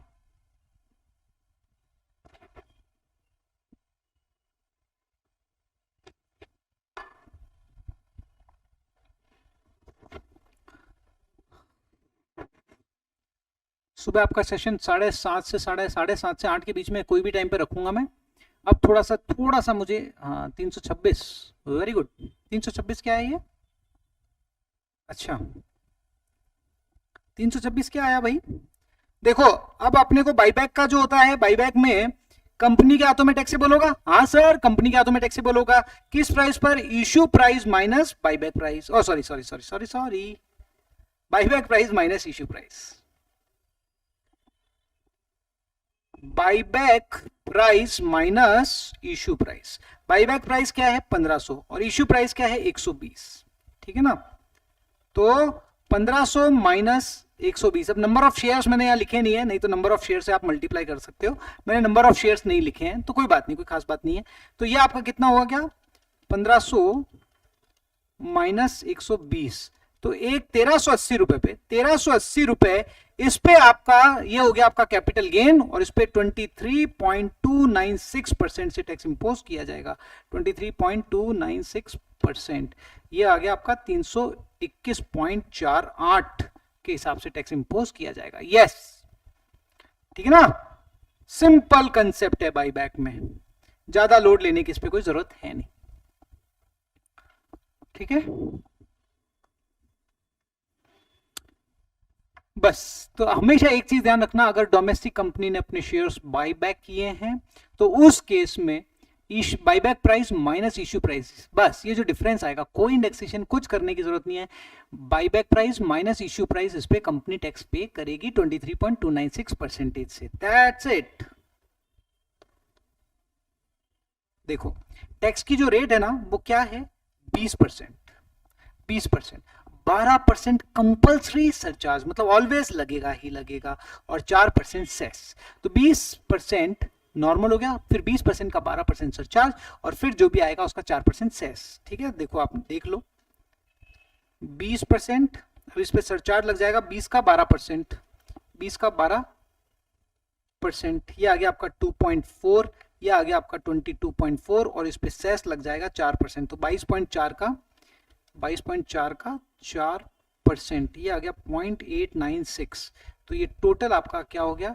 23.296%। आई होप दिस इज क्लियर। ठीक है, तो बाईबैक के केस में 23.296 से कंपनी को टैक्स देना पड़ेगा, राइट? कंपनी को देना पड़ेगा, डोमेस्टिक कंपनी के केस में। आई होप दिस इज क्लियर।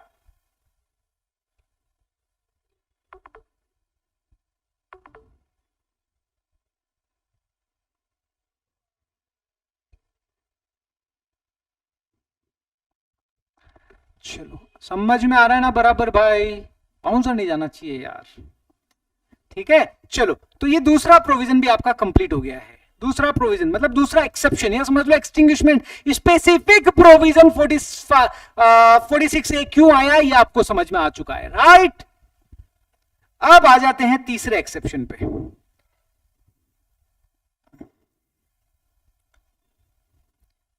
तो 45(1)A समझ में आ गया, डिपार्टमेंट ने क्यों इंट्रोड्यूस किया। चलो जी, 46A समझ में आ गया, डिपार्टमेंट ने क्यों इंट्रोड्यूस किया, और डिपार्टमेंट ने इंट्रोड्यूस करने के बाद में इसे कंपनी के हाथों में क्यों टैक्सेबल किया, वो भी आपको समझ में आ चुका है। नाउ अब आते हैं liquidation of company. Liquidation of company 46(2).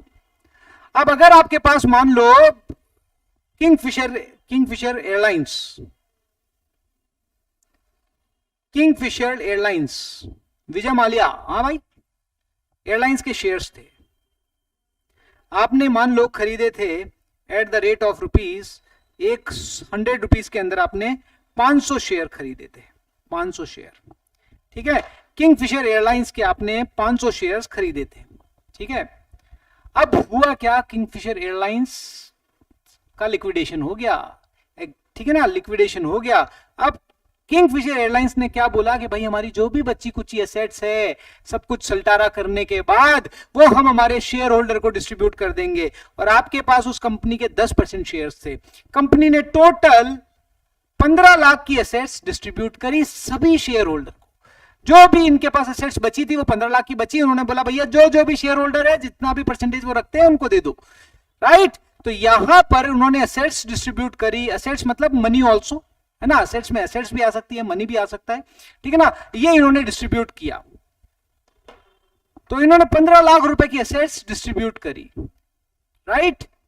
Kingfisher airlines और इस कंपनी का लिक्विडेशन हो गया, लिक्विडेशन हो गया तो इन्होंने असेट्स डिस्ट्रीब्यूट करी।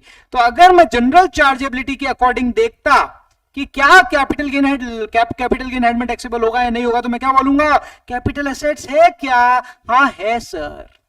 ट्रांसफर है क्या, तो जब मैं ट्रांसफर की डेफिनेशन में जाऊंगा तो वहां क्या बोला हुआ है कि एसेट्स पर आपका अधिकार खत्म हुआ हो बट एसेट्स का एग्जिस्टेंस रहना चाहिए।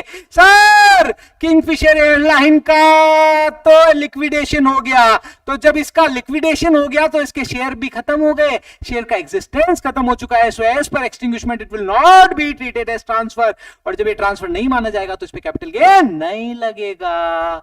इन्होंने कहा टैक्स तो लगाना है, आ जाओ एक्सेप्शन बना देते हैं। सेक्शन 46(2) कहां पर लिखा हुआ है यार, मैं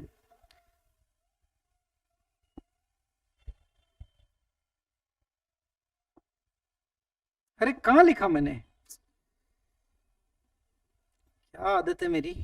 ये रहा, लिक्विडेशन ऑफ कंपनी। तो उन्होंने एक स्पेसिफिक प्रोविजन 46(2) इंट्रोड्यूस कर दिया कि अगर कंपनी का लिक्विडेशन होता है तो हम क्या करेंगे, उस पर टैक्स लगाएंगे। 46(2) स्पेसिफिक प्रोविजन इंट्रोड्यूस कर दिया, और ये किसके हाथों में टैक्सेबल होगा, शेयर होल्डर के हाथों में टैक्सेबल होगा। तो शेयर होल्डर के हाथों में आप टैक्सेबल कैसे करोगे, जो भी full value of consideration 15 lakh रुपए मिले, आपके पास कितने शेयर थे 10%, तो 15 लाख का 10% 1.5 लाख रुपए आपको मिले होंगे, तो 1.5 lakh will be your full value of consideration, 1.5 lakh will be your full value of consideration, right.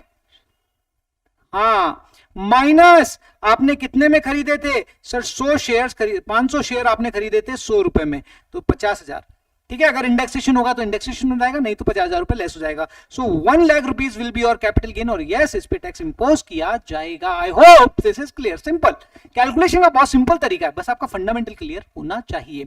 यहां पे भी सेम कि जिस ईयर में लिक्विडेशन हुआ है कैलकुलेट उस ईयर में कर लो, बट टैक्सेबल उस ईयर में होगा जब आपको असेट्स रिसीव होगी। हो सकता है लिक्विडेशन तो 20-21 में हो गया हो बट असेट्स मेरे को 22-23 में मिली है, तो कैपिटल गेन का कंपटीशन उस ईयर में कर लो जिस ईयर में लिक्विडेशन हुआ है, लेकिन टैक्सेबल उस ईयर में होगा जब आपको असेट्स या जो भी पैसा है वहां मिला हो, ठीक है ना, जब भी आपको अपने शेयर्स के बदले असेट्स मिल गई हो। सिंपल,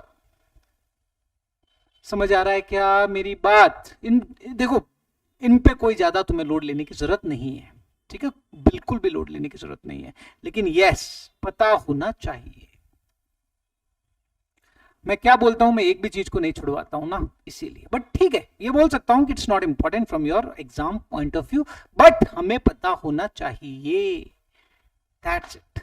सो अभी जो मैंने बताया ना 45(1) है, दिस इज इंपॉर्टेंट, बट 46 है buyback not important, 46(2) liquidation not important, ठीक है। तो अभी आपको तीनों पॉइंट समझ में आ गए, तीनों पॉइंट समझ में आ गए तो प्लीज एक बार मुझे फटाफट से बता दो तीनों पॉइंट में क्या बात करी थी मैंने, मैं तो भूल गया, तुम्हें पता है मैं जल्दी भूल जाता हूं।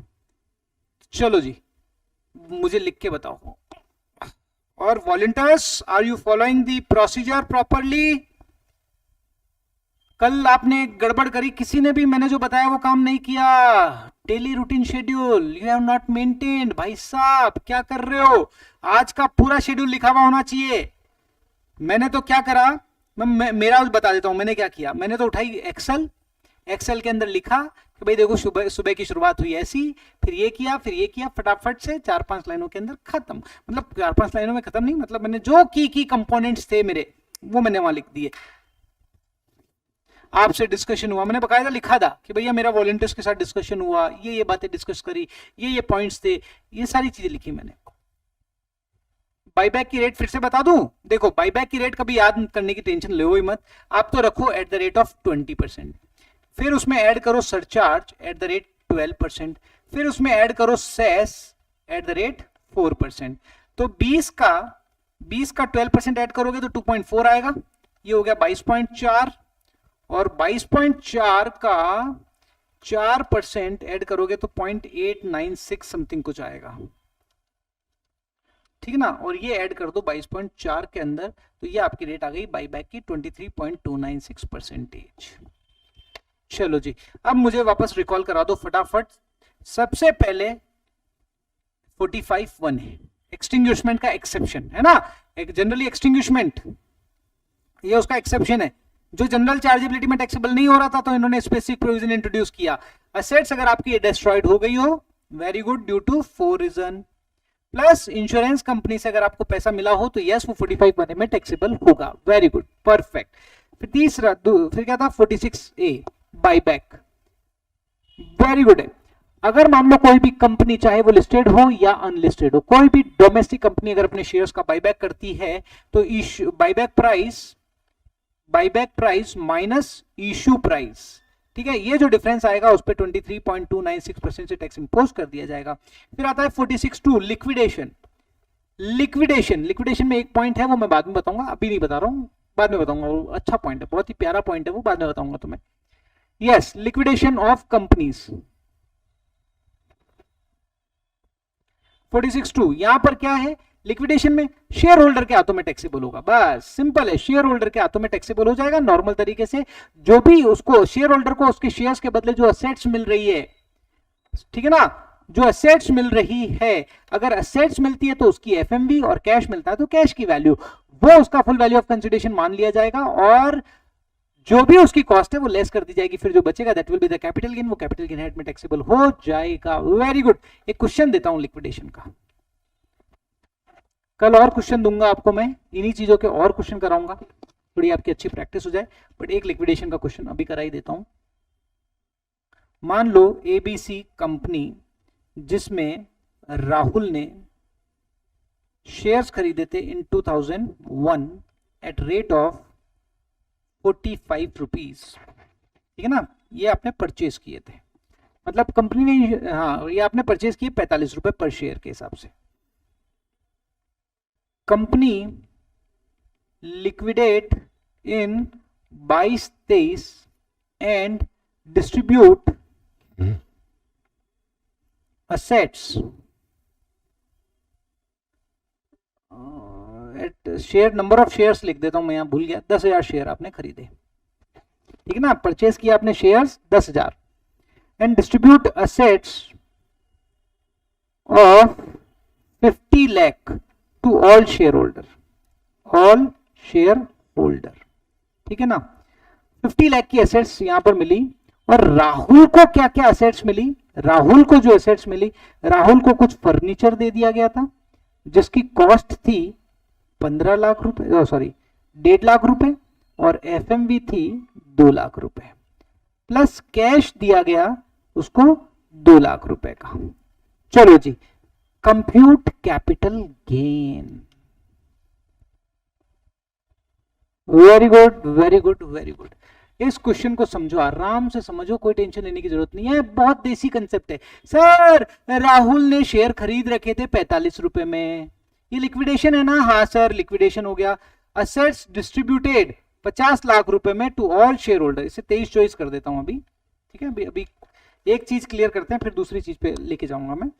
कंपनी लिक्विडेट हुई है 23 चॉइस के अंदर और distribute assets 50 lakh to all shareholder. अब ऑल शेयर होल्डर में राहुल भी एक शेयर होल्डर था, राहुल को क्या क्या मिला, 2 लाख रुपए की सॉरी फर्नीचर मिला जिसकी कॉस्ट थी 1.5 लाख रुपए और 2 लाख रुपए उसकी फेयर मार्केट वैल्यू थी, और कैश मिला 2 लाख रुपए का। बताओ जी बताओ, 50 का लॉस है। ओके, देखते हैं बाकी का क्या ओपिनियन है, या कॉस्ट लेंगे एफएमवी लेंगे, मुझे नहीं पता भाई, तुम बताओ क्या लेंगे, बेसिक दिमाग लगाने का है।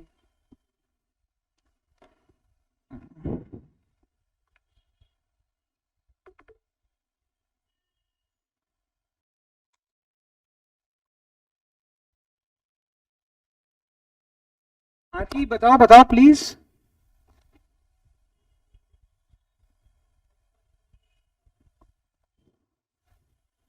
एक ही आंसर आया अभी तक तो यार, क्या कर रहे हो बाकी सब।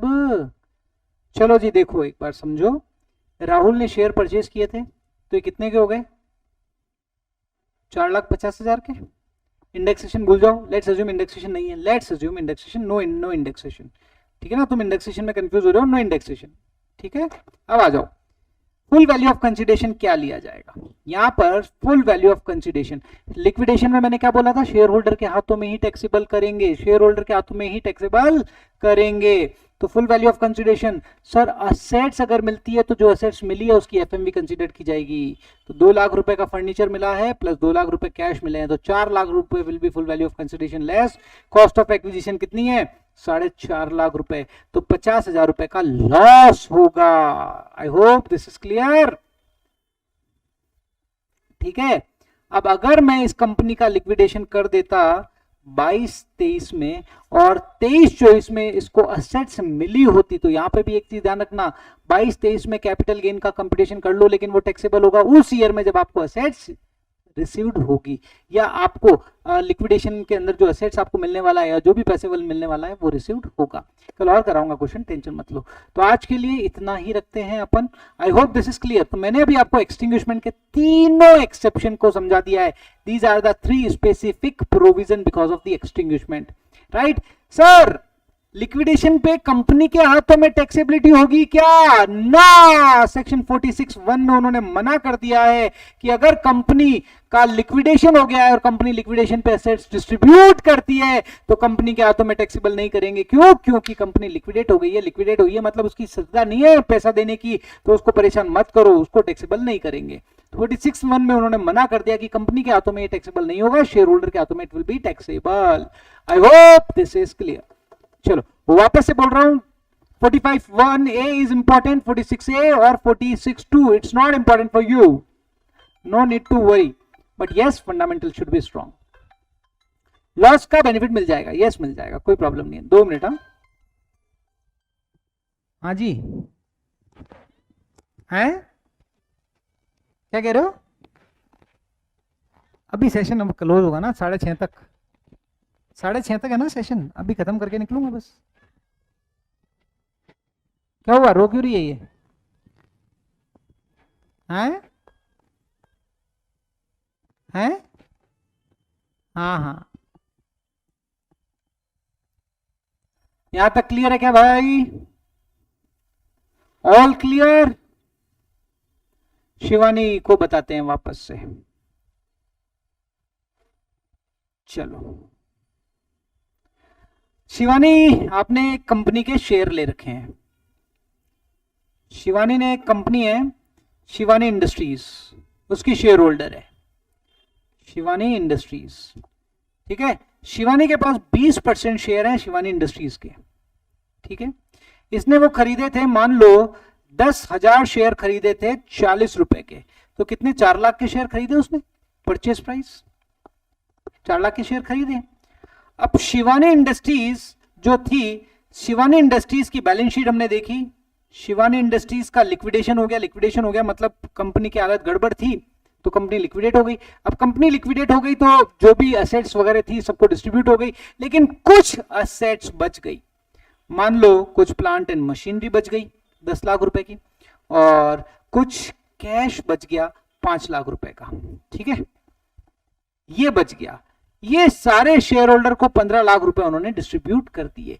तो assets distribution on liquidation, company के द्वारा अगर असेट्स का डिस्ट्रीब्यूशन होता है ऑन लिक्विडेशन तो कंपनी के हाथों में टैक्सेबल नहीं होगा। आप बोलोगे सर कंपनी ने असेट्स ट्रांसफर करी है तो कंपनी के हाथों में भी टैक्सेबल, कैपिटल गेन टैक्सेबल होना चाहिए, लेकिन सेक्शन 46(1) ने मना कर दिया कि कैपिटल, कंपनी के हाथों में capital gain will not be taxable, क्योंकि कंपनी ऑलरेडी लिक्विडेट हो गई, उसकी ऑलरेडी सरदा नहीं है और तुम परेशान कर रहे हो कैपिटल गेन टैक्स लगा के, नहीं लगाएंगे। 46(1) में मना कर दिया कि अगर मान लो कंपनी अपने लिक्विडेशन पर एसेट्स डिस्ट्रीब्यूट करती है तो कंपनी के हाथों में वो टैक्सेबल नहीं होगी, ठीक है। लेकिन 46(2) में शेयर होल्डर के हाथों में ये टैक्सेबल हो जाएगा। तो मुझे बताओ, शिवानी के पास 20% शेयर थे शिवानी इंडस्ट्रीज के, तो 15 लाख की जब एसेट्स डिस्ट्रीब्यूट की गई है तो शिवानी अपना फुल वैल्यू ऑफ कंसिडरेशन कितना दिखाएगी? मान लो 10 लाख इज कॉस्ट, मान लो 10 लाख इज कॉस्ट, और इसका एफएमवी कितना है? इसका एफएमवी है 20 लाख रुपए, इसका एफएमवी है 20 लाख रुपए। तो शिवानी को भी तो प्लांट एंड मशीनरी का हिस्सा मिलेगा, असेट्स में भी कुछ हिस्सा मिलेगा, तो 20 लाख का 20% एफएमवी, जो असेट्स आपको मिल रही है उसका एफएमवी कंसीडर किया जाएगा, मतलब 4 लाख रुपए तो ये हो गया। और कैश कितना मिल रहा है? 5 लाख, 5 लाख का 20% 1 लाख रुपए, तो फुल वैल्यू ऑफ कंसिडरेशन कितना हो जाएगा? 5 लाख रुपए for Shivani. I hope Shivani this is clear, यहां तक समझ आ रहा है? अब शिवानी ने कहा भैया मैंने खरीदे कितने में थे? 4 लाख रुपए के अंदर खरीदे थे, ये लो 4 लाख रुपए, ठीक है, तो 1 lakh will be the capital gain और ये शिवानी के हाथों में टैक्सेबल हो जाएगा। तो अगर मान लो कंपनी का लिक्विडेशन होता है और अगर असेट्स आपको रिसीव हो रही है तो जो असेट्स आपको रिसीव हो रही है उसकी एफएमवी ले ली जाएगी, और अगर कैश रिसीव हो रहा है तो कैश या बैंक रिसीव हो रहा है तो उसकी वैल्यू ले ली जाएगी। Simple, that will be your full value of consideration, उसमें से आपका कॉस्ट ऑफ एक्विजिशन लेस कर दिया जाएगा। बहुत सिंपल है। 46(2) बोलता है it will be taxable in hands of share holder, company के हाथों में टैक्सेबल नहीं होगा, 46(1) में मना कर दिया गया है। So I hope this is clear, क्योंकि अगर मान लो अगर मैं जनरल चार्जेबिलिटी के अकॉर्डिंग जाऊं तो ये टैक्सेबल होगा ही नहीं, इसीलिए तो स्पेसिफिक प्रोविजन इंट्रोड्यूस किया गया 46(2). आई होप दिस इज क्लियर, बोलो भाई। देन अपन कल करेंगे, और कल मैं आपको कराऊंगा आगे के 2 पॉइंट तो मैंने पूरे करा दिए हैं। पहला, sale exchange relinquishment, extinguishment of any assets and extinguishment of any right therein, और उसके एक्सेप्शन, ठीक है ना। जनरल चार्जेबिलिटी के साथ साथ स्पेसिफिक प्रोविजन बता दिए कि क्यों आए हैं। अब मैं आपको लेके जाऊंगा ट्रांसफर का थर्ड पॉइंट कि क्यों आया, वो ऑलरेडी हम देख चुके हैं स्टॉक वाला, लेकिन उस स्टॉक वाले के कारण एक स्पेसिफिक प्रोविजन इंट्रोड्यूस करना पड़ा, वो कल देखेंगे। ऐसे ही अपन ने देखा कि इमूवेबल प्रॉपर्टी का कंपल्सरी एक्विजिशन वाला देखा था, कंपल्सरी एक्विजिशन के कारण इनको एक स्पेसिफिक प्रोविजन इंट्रोड्यूस करना पड़ा था, वो कल देखेंगे। ऐसे ही इमूवेबल प्रॉपर्टी का पोजीशन आप ट्रांसफर करते हो, वो हमने ट्रांसफर की डेफिनेशन में देखा था, उसके कारण एक स्पेसिफिक प्रोविजन इंट्रोड्यूस करना पड़ा, वो कल देखेंगे।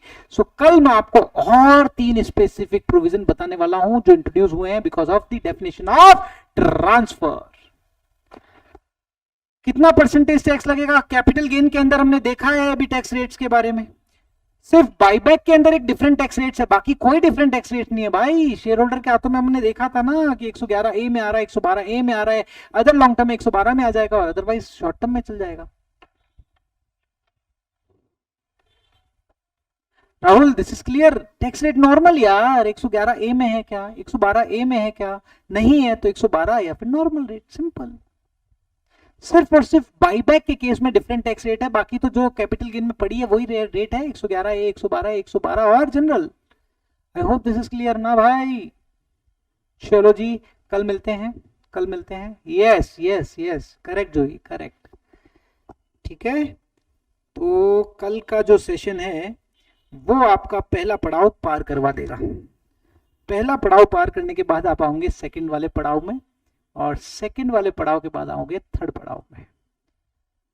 तो कल कोशिश करते हैं अपन पहला पड़ाव पार करके सेकंड पड़ाव में एंटर कर लें। सेकंड पड़ाव एंटर करने के बाद बस सेकंड पड़ाव इंपॉर्टेंट, थर्ड पड़ाव तो छोटा सा है। I hope this is clear. चलो जी, बाय, ओके।